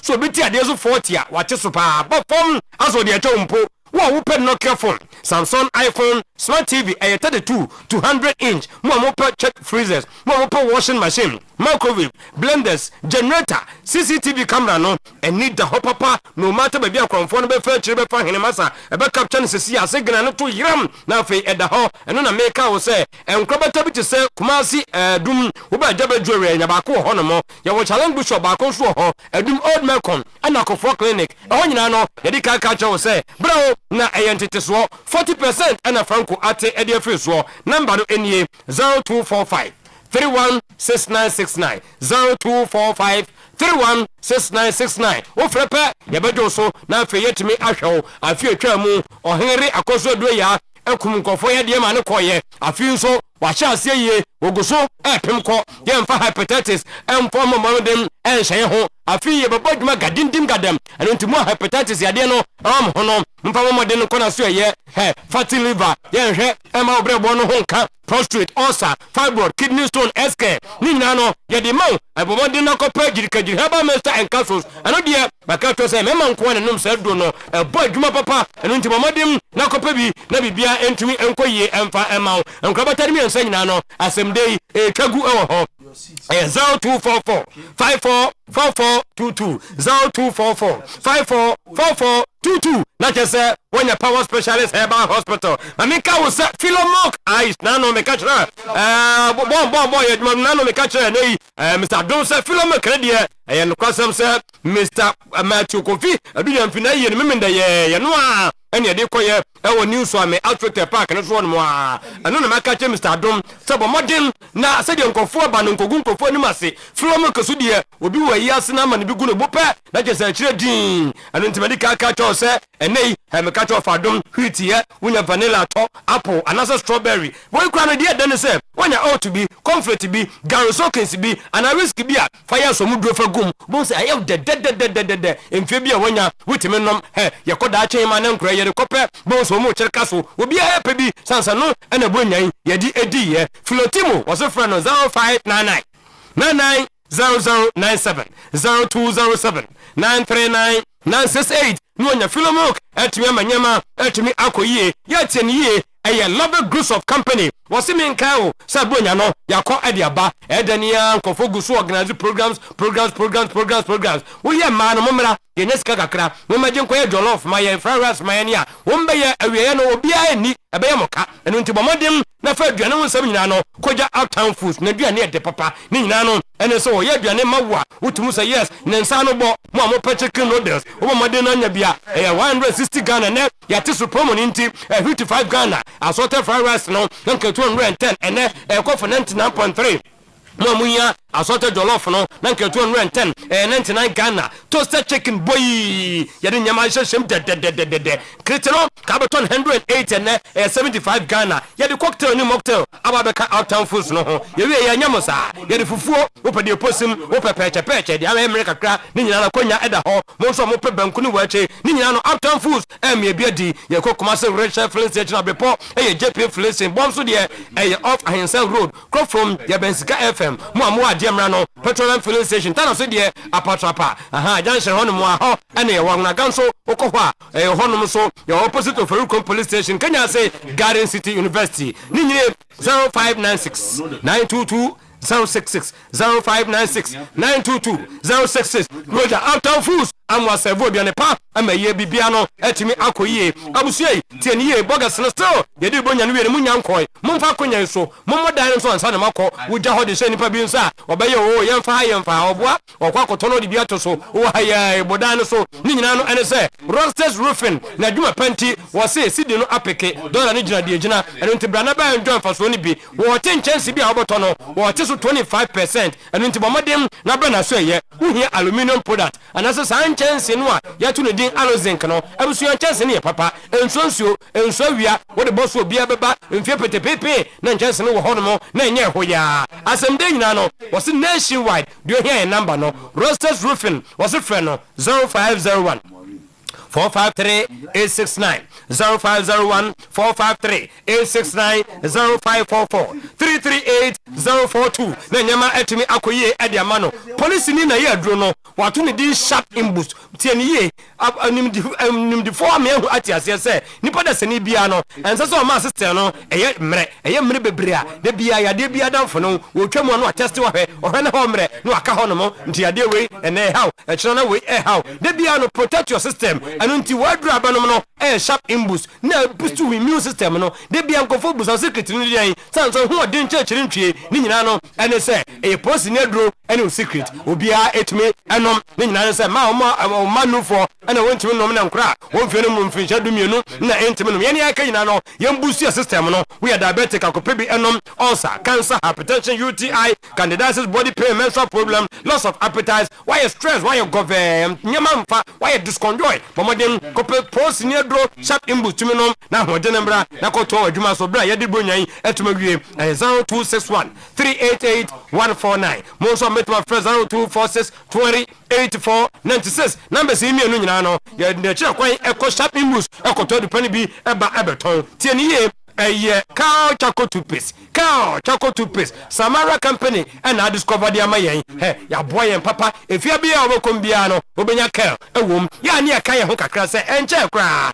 ne anya bidie body tire ne aboboro so enada je ni ho a nipa da se ne di kwaye sa anyama nyina enu ntene de tene se ye bo modem anya pepepe wo de tutu si a na pa wo sifita wo wie pa nkonko ne wo sisi inside wo no na yi ni nyina so e de agu wo kasa agu bi so a so bia eni atwe wo nyina no na make out say kotu bi eton ton mako fa kofie ho ni nyina ne say 0246 864 798 0246 864 798 0501 454 462 na jesenyama atumi aye kama e dia mawo EBA phones and accessories nam de no ebo modern eja boss kwan na fe show no atumi atwa so medical culture say enen kofasi kan ko jiro besu nkwaje iPhone aye discount joy ni nyina ne se kakra wo ho no obetuma nya bia yusu obetua ne kakra abeche de omodi che ya ne sa de wo yo wunya Ghana card ko to pe na jese yetetew afie efimu wutimi ko to ka ne dia mawo na jese wotua ne kakra ni nyina no ene se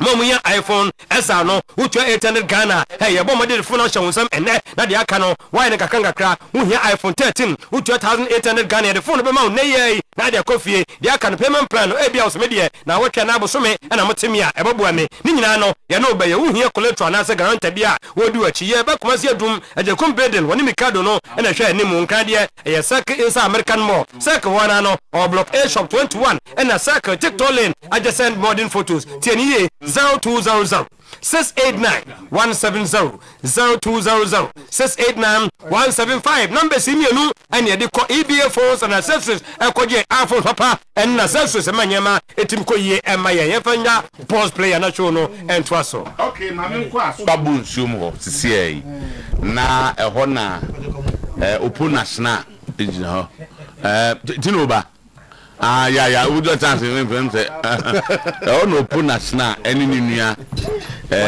dua out free UK aba na say asko abonsom for there said that where ni open national colleague former colleague you say the only colleague you the foot am go be correct why say opo so okromu a aba ojemunya sa asemka so you for people fu kwa sa asem na mo oje say tete enya ewu a ye tete ewu enti ya squad for the opponent ade baba oni chance ya wana de ba say you are me de ba K5 me sem no ayi no na nya wa o na kan be ka say ayi obes na mo say no be nam de ba o me sem no na do no bia na ntemati obesa na wo fast for ni nua na afiaso no obesa ye ni age so obasa say me sem no ebi wo ho a siasia ho adwuro me sem ni bo ha ji say oboan kakra okay ai me bia na ya ni enya ni tentem ni no me mo no tata kra we dia ye nche wo ho wa bayi no bi wo ho no mo anti me satini se kra na just no prick say en bia na me kan eti ye na me fa fili kra ni ma me fa fili di ho no se ne be ya me de kotokode no e ba be share si we didn't deserve to lose. We control greater part of the game. It's not all about players and coaches, but referees and Ghazali red carded for confronting the referees. Didi Dramani. Tama. Na Ghazali owe. Abdul Ghazali ni coach no. Assistant coach she's on away. Has. Okay. Did they say born on boy in the next has lose. Na see a ball no. And your players and coaches need determine results. Referees to come. Hey. I think that there were so many things devoid of what was happening in the game. The game is not just the players and the coaches. The game is all about the match officials, referees, and everybody who is very involved to play their part so that we can give good football to our viewing public. I think that we don't deserve to lose. We controlled, greater part of the game. They also had their moments, and I think that they scored a very good goal. I think that there are so many aspects of the game that you can be impressed of, because you cannot control the game all the time. There will be times when you need to control the moment when the opponent is in in charge. And I think that in that moment, we gave away the ball and that resulted into this. Editama, Didi Ramanu, or say, born Ankasa de, Kahas boy, Anka, Nkundi, as a bomb of him. Now so, referee for no, or more armor. Accept the offers and let me go, so that I can keep my position at the Black Stars for the World Cup. Unhappy Benjamin Asari put pressure on Haas management to sell him. Tama, who said a festive period meaning no na incommodie, particularly if you had the MC who come up Benjamin Asari any agbesi number 1 slot our House of Folk.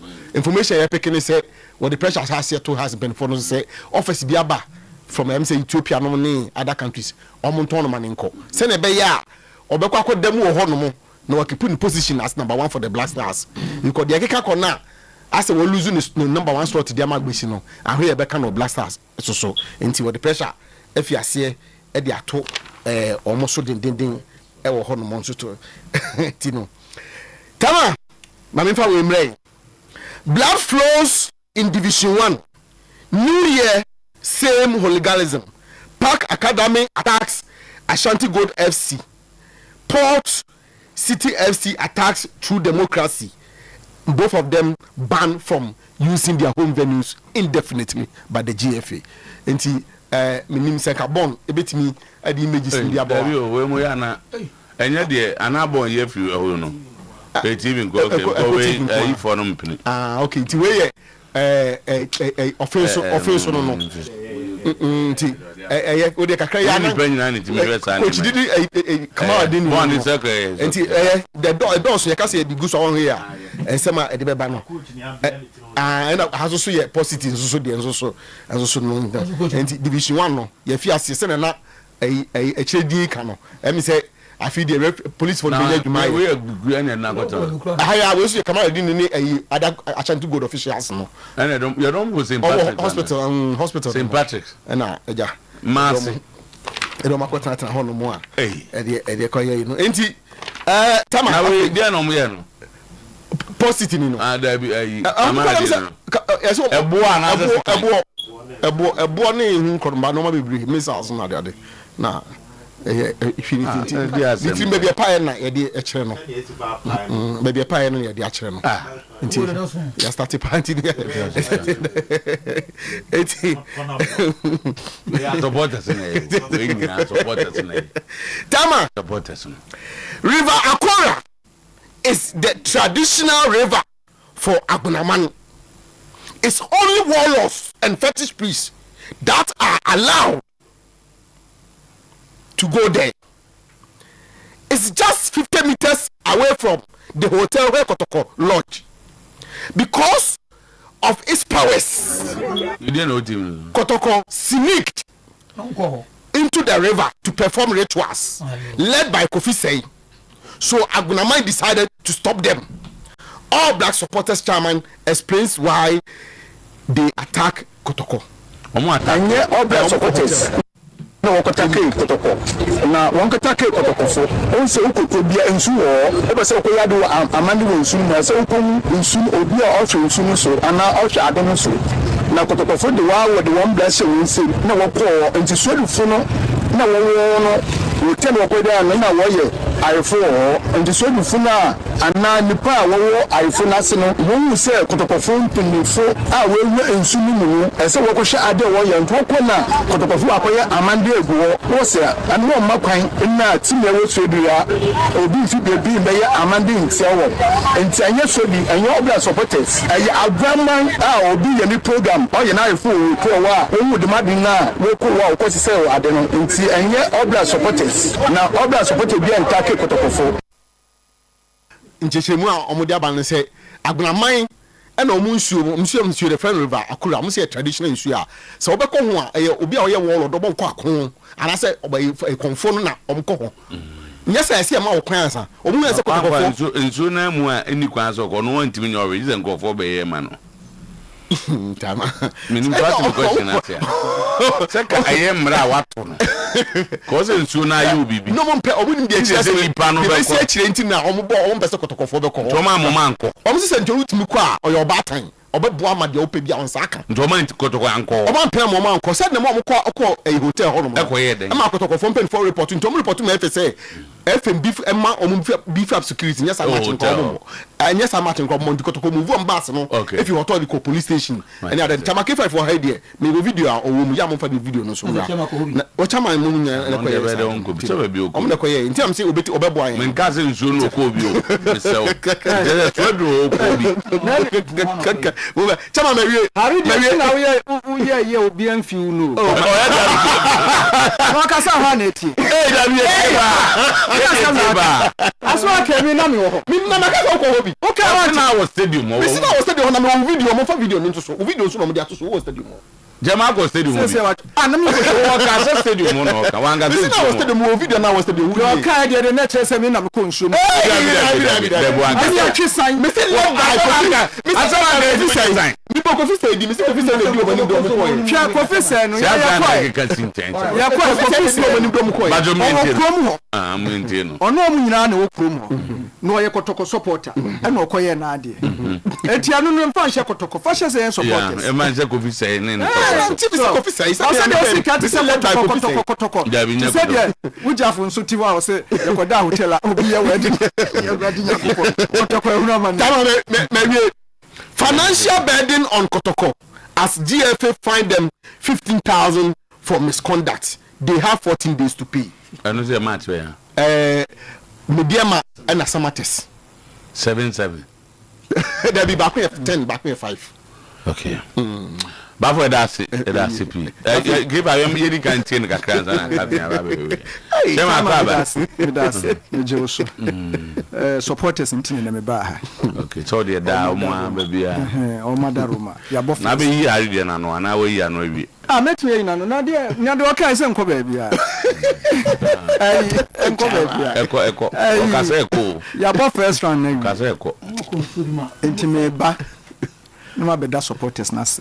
To be frank, my idea, especially supporters be on my young who see what say Kotoko Kobe be on behind cars a dear tree, a diacono. In fact, our supporters no my idea, and our supporters in some bus stadium. Your man do dear, Bakakrebia, Omutimi bus stadium, Omonso, maybe Bo my basso. So, on my idea, Omomian Tosso and Coso, and yes, idea na my team. Ye po yen po, ye team na no, into Mr. Especially. See a call away near bar. Udu oko frefijase. You bet me do have 11:30. No see, no afa dropping. No the call frefijase. Sister Joyce.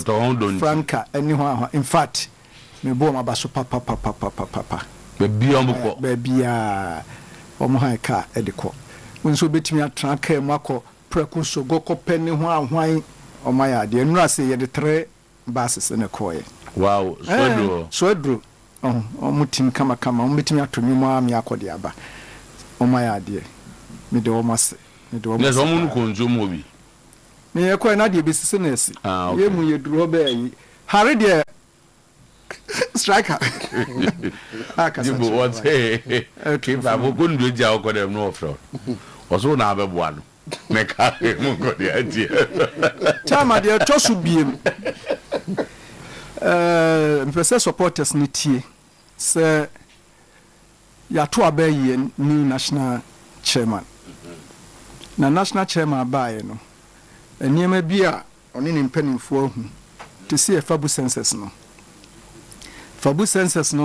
ye hu se niema bi wo mu a ya nhwe ni ya emwaye enti chairman Solomon Fosuware ko share management ene no mo kai me ko bi because ye tiase ye hu say ye fabu census 5 years ni still nipa 28,000 edaso sa 28,000 nso uhwe ma 14,000 and contribute to uhwe ma na chen so almost 14 enitua emwa ti ebusa ye hu say adentina ya start here 5 years na still nipa 28,000 edaso na seven previous akotoko se nye Savannah Stars kotoko ye nyina ye titi kaseti omuzai min kasenti so etwem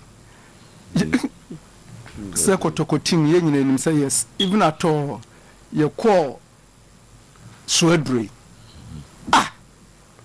kotoko was supporters papa enti ye hu ade kronti ye ka kire mpanifo se omadaroma sa part no nipa maso no ye hu se ni nyina free programs advert ene ho niema enkoye into mo fama ye ni entrance ne ze munum ye ten ho ye betumi aye abro mo so okay because my ade in 5 years na mo aye bi da mo de mo me na me time kra ma anya bi fabu census edini na fabu census ya nya database anam refi na wanya anya nam kofa bai na MTF na eti na me je say u na wo de endorse chen we na nipa enya na ni paketwa but the difference na wo man say na MTN kwa fa 60% na content bill na fa 20% ni amakotoko 20% enti kotoko supported ya once o de enya na nya kura ana me ejaye tene na nya se me ejaye na be we wo ye bibia da bi na se we de wo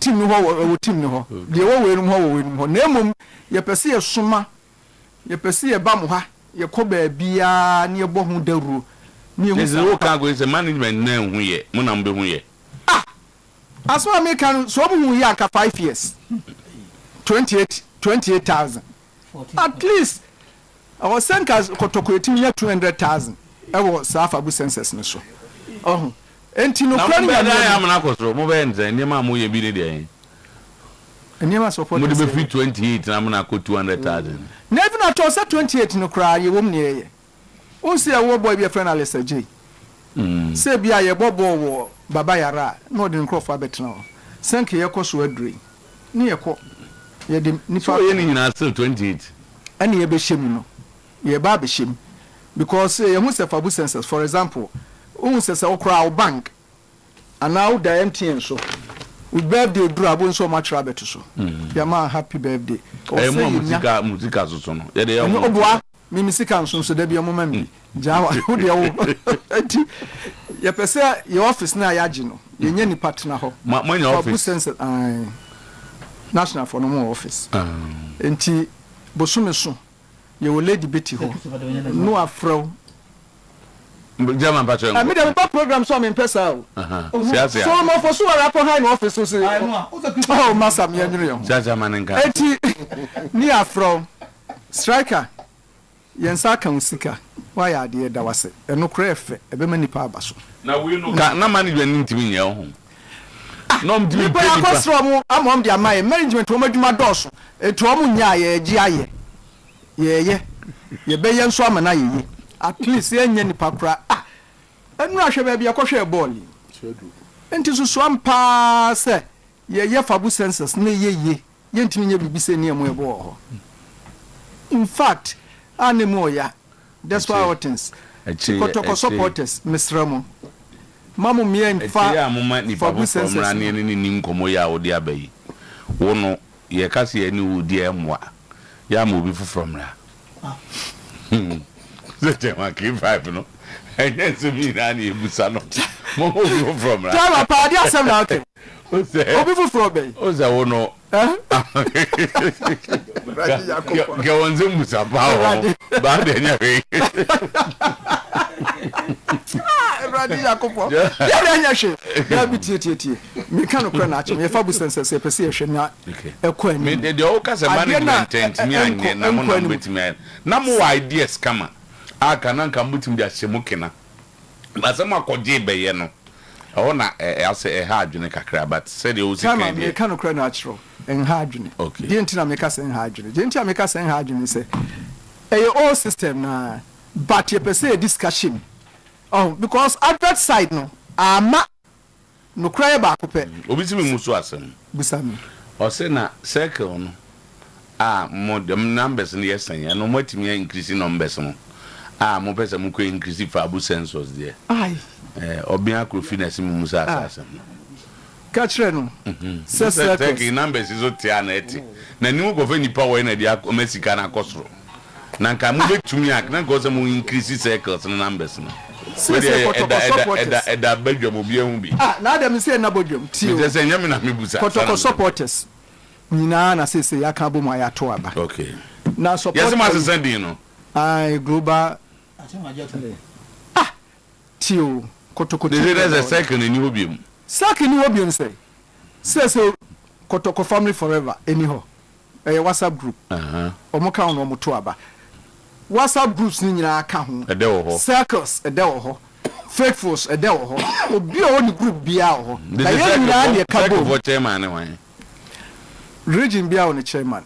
Ahai Alice Man. Ashanti Regional Circles Council chairman. Ba second ni national chairman. Dabi. Say ni nyina ne ato aba ne nya ye national chairman. The circle national chairman wan. I don't know say circles nya national chairman. So original chairman they also nya national chairman. Dabi. System na change mu de constitution ni ba mo behu. Men nya ka che say man K5. You for you national chairman. Na so we adwuma ni say. And they say omo ye regional chairman, omo ye global regional chairman. Oka the way global they say watra ni regional wo. They are say na kai. Ashanti Regional Circles Council chairman. But you need national circles council chairman. Dabi. Okay. Enu nye nyina ka boma say supporters nyina ka boma ye to abayi nipa baako. Enti solo ena yi nyina ye chairman. Okay. There's a regional chairman but report to my wine. Ombe report to my solo. Okay. Ena WhatsApp phones report to my solo. Okay. But I'm telling Timestre Fabu census no. Madaruma supporters me enkoso nye. The strategy increasing circles and increasing numbers. Well, a question and Ubusa. I say me and I'm just so young. You increasing credit to increasing. Baby, I have a family say, you be funny pa. It was an officer who call mandate, ne say, penny for second and I'm down. The time a number ne call for my big guno. Nanka more strategy be able to be pager. But more to me.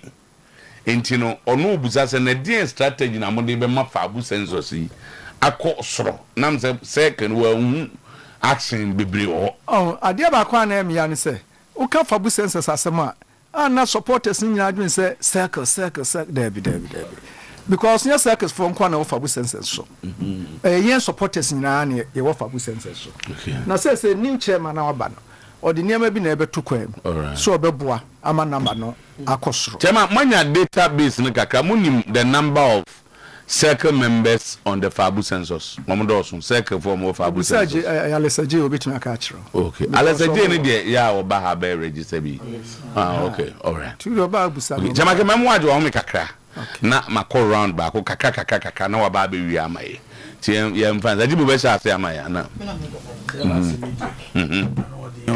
Ndeze chama mbacho publicity na musemu de bekorodi wan na betua e be fi hu aho wan abotom ye call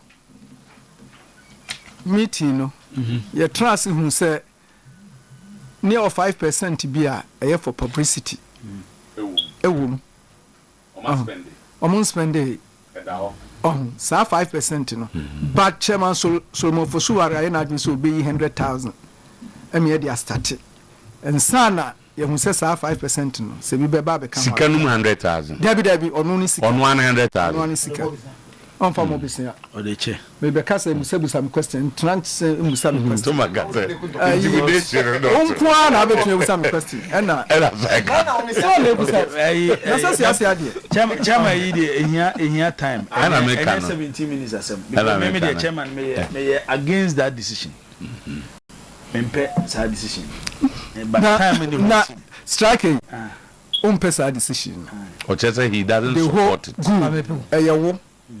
but supporters leader and our transfer friend in Crawford say yenya DC near for more team no it is our own support to that is the problem chairman any problem nipa ne tuaskan good say nipa no so me say otua bi otua bi me tua bi na otua bi a na se pese edi nipa bi be kan ho a adentina o say the decision on support how striker na sa striker kra no enya de just mama catch was e no obi bisa question na ohunu na me wa obi a there be o me na me pade bi se obi aba oba e wa hwa ade bi oso ke opeso e but you bring a policy man kwai no onye kakra na wusa da bia na enye yi what the policy and now be as aba people can question it Ko bit match ro madwene ho. Ebi wo a wo na de be wo be fa. Na de ko. Ebi wo so a. So buza first question na de aba so say 100,000. Say you see a publicity panel mutu eska. 100,000 entimi in 2 days kura. Striker, timer, ebeso. Okay. Because baby we had no since ha me ana meba. Me ka bibia say, dem de be mamu, dem de be mamu. Na do go ma station no. Win cost station. Na ko we play chairman. Say any we na na sports. Oti ase. And to me na bet na pe. Na ma border road. Ademi. Ba border road kakra. Oti ase. And me ka bibia so say, say the radio station samu Kumasi mu city no. Me de bia me bom abaso. Sa muje me fan say 3,000. Ye no mpanimfo betena se a. Masa mbeji 1,000. Mata na mu mbe. Ne ye ko. Na mu ba. Ye ma de hwe no ko kasa mu. Enko say ye. To asemi ha. Unse say ye tie yi. Ghana asemba ne asom gidi ba ne ye jato. Ene pole wu obi anka biem. De ekoso wo court. Zotu obi anim. Obetia na ba ko bi abetwam. Na eno ana asemakoda. Ebeza me kan asim bi kire clubs omubo Ghana Premier League. Zoto se ukura de na esombo a na wasom yi. Eno ade see from Saturday eno akwasi. E was wedru. E ya ade a e se e condemn. Unim clubs e wo Ghana ha. No kwe wo mni se Nick Fishers ni duru se wone kotoko bebo especially wo homa. Zoto de se do modi bronya. Afo bo hu se team no watutu ni gate fee mu. Supporters ebeko stadium ho no. Zoto omo league game biem obenya se nipa no. The closest AAB obo has. Onwanu asodru. Nipa na gusu odru. Eti se team bi sei, ade na oba okruma na apese obo no. Zoto medwene ho amenti ase o. Emi yakwa to the extent yet me ku ni supporter.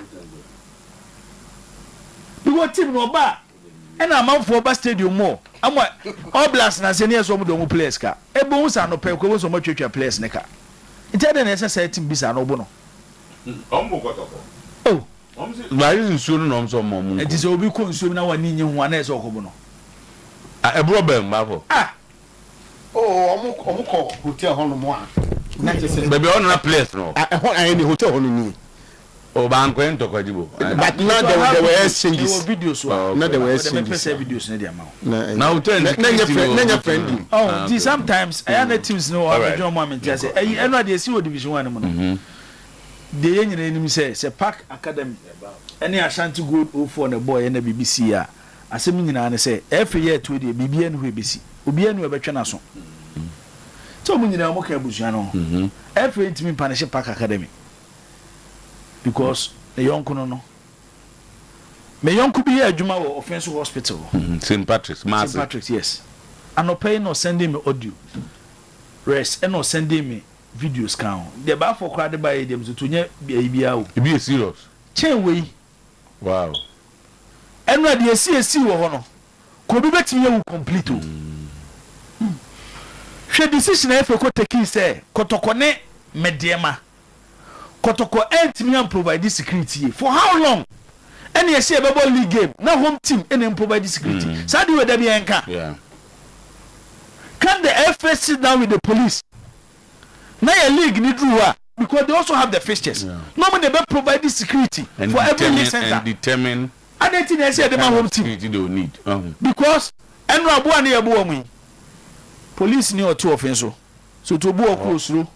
Bako asman commander bako denti. Osro because one hundred and some obia and I do the fear nam so to obi aba no so. Eti kwai fa so ye football no. Sa nyoma we nyina na ma manfo lose interest in football. Okay. That's the boy. Emre Captain. You enti last 5 minutes AK5 there. Yeah, minute chairman yeah do be chairman solo omana momoto to the management on person moje for good sense no na ye no. Like chairman now work no. La market do be abenya. So it doesn't affect as and kotoko team no dey kotoko. But they want to enhance the three can make to maximize it. Sikano. The reason being that the supporters feel there. That is why yes. That was why from chairman Christopher Demenya to Chairman Otuo-Acheampong obia manifesto ne wo mu say obe pese this fabu census no e be cost ba yet omo ba because we supporters na the management in sem no na omo any direct control over it eti the omo so omo ye no say any management no e in line with the management be so omo ye na to zoom but I don't know the brain child of the supporters but it is serious so Mr. Otuo ene Chairman Otuo-Acheampong the okanye tama all chairman so person because he is the supporters he deals with the supporters will feel sense of belonging because the supporters need to say I don't know the management even though they but almost supporters that's why they are left out you hear them from one count management don't so any nema a bit more supporters not feel that sense of belonging no. So, but the demarcations and things canoma Jimze. I think the same thing. I think by 90% or 80%, 75. Let's Sika, and yet me will be that says Sika. Eba yet Chimamu 85.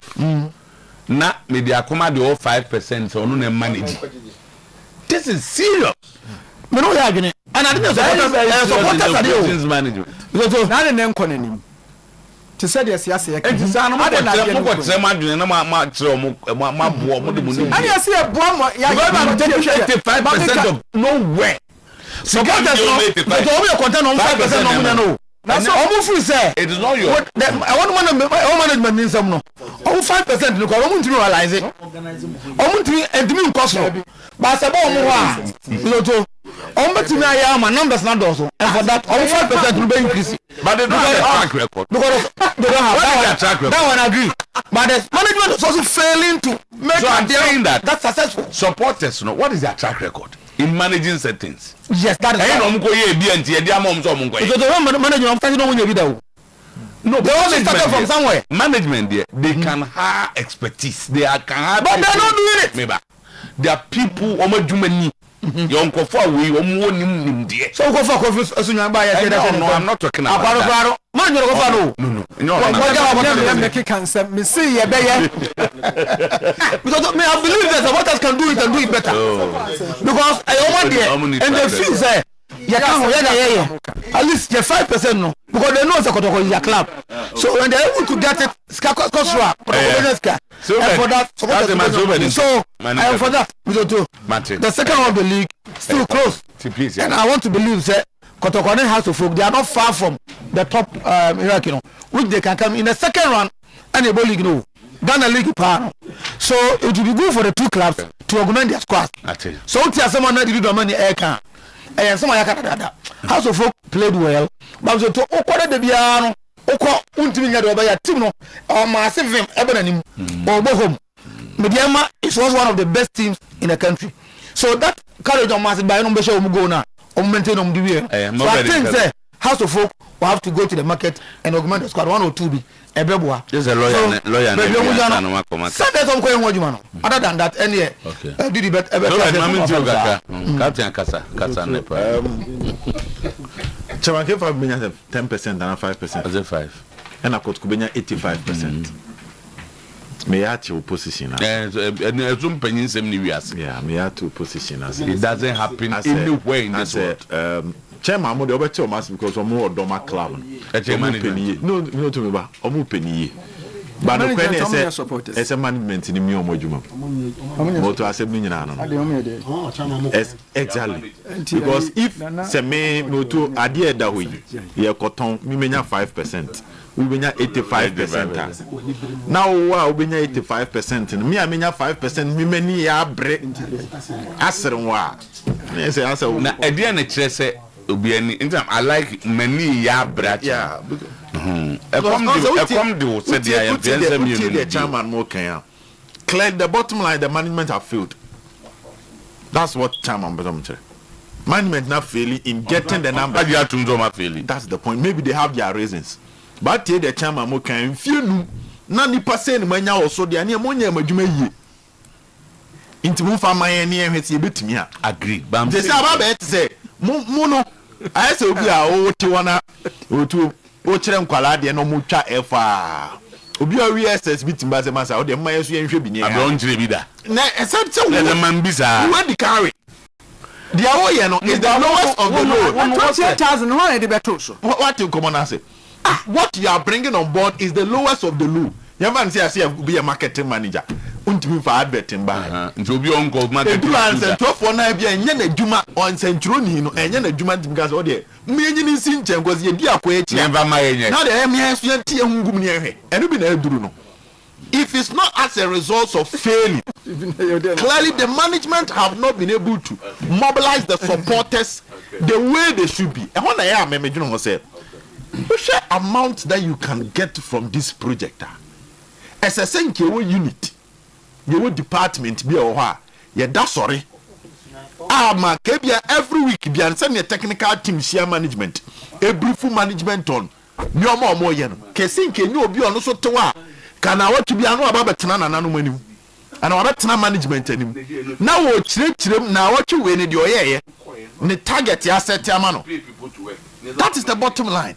Inti asi e jana sa ya anoto the results no can even with supporters here dey momi esen ka cha na watu be mienu ni afre chairman sulaba office na watu mienu then what dey abeka e wo dey amana wie dey there be no I don't want supervision there be there should be supervision there should be what surrender but when you surrender and we janisa there should be supervision and where you surrender on surrender because you when you sika so remember so what you also say abehwe says can e ba na enti you can dey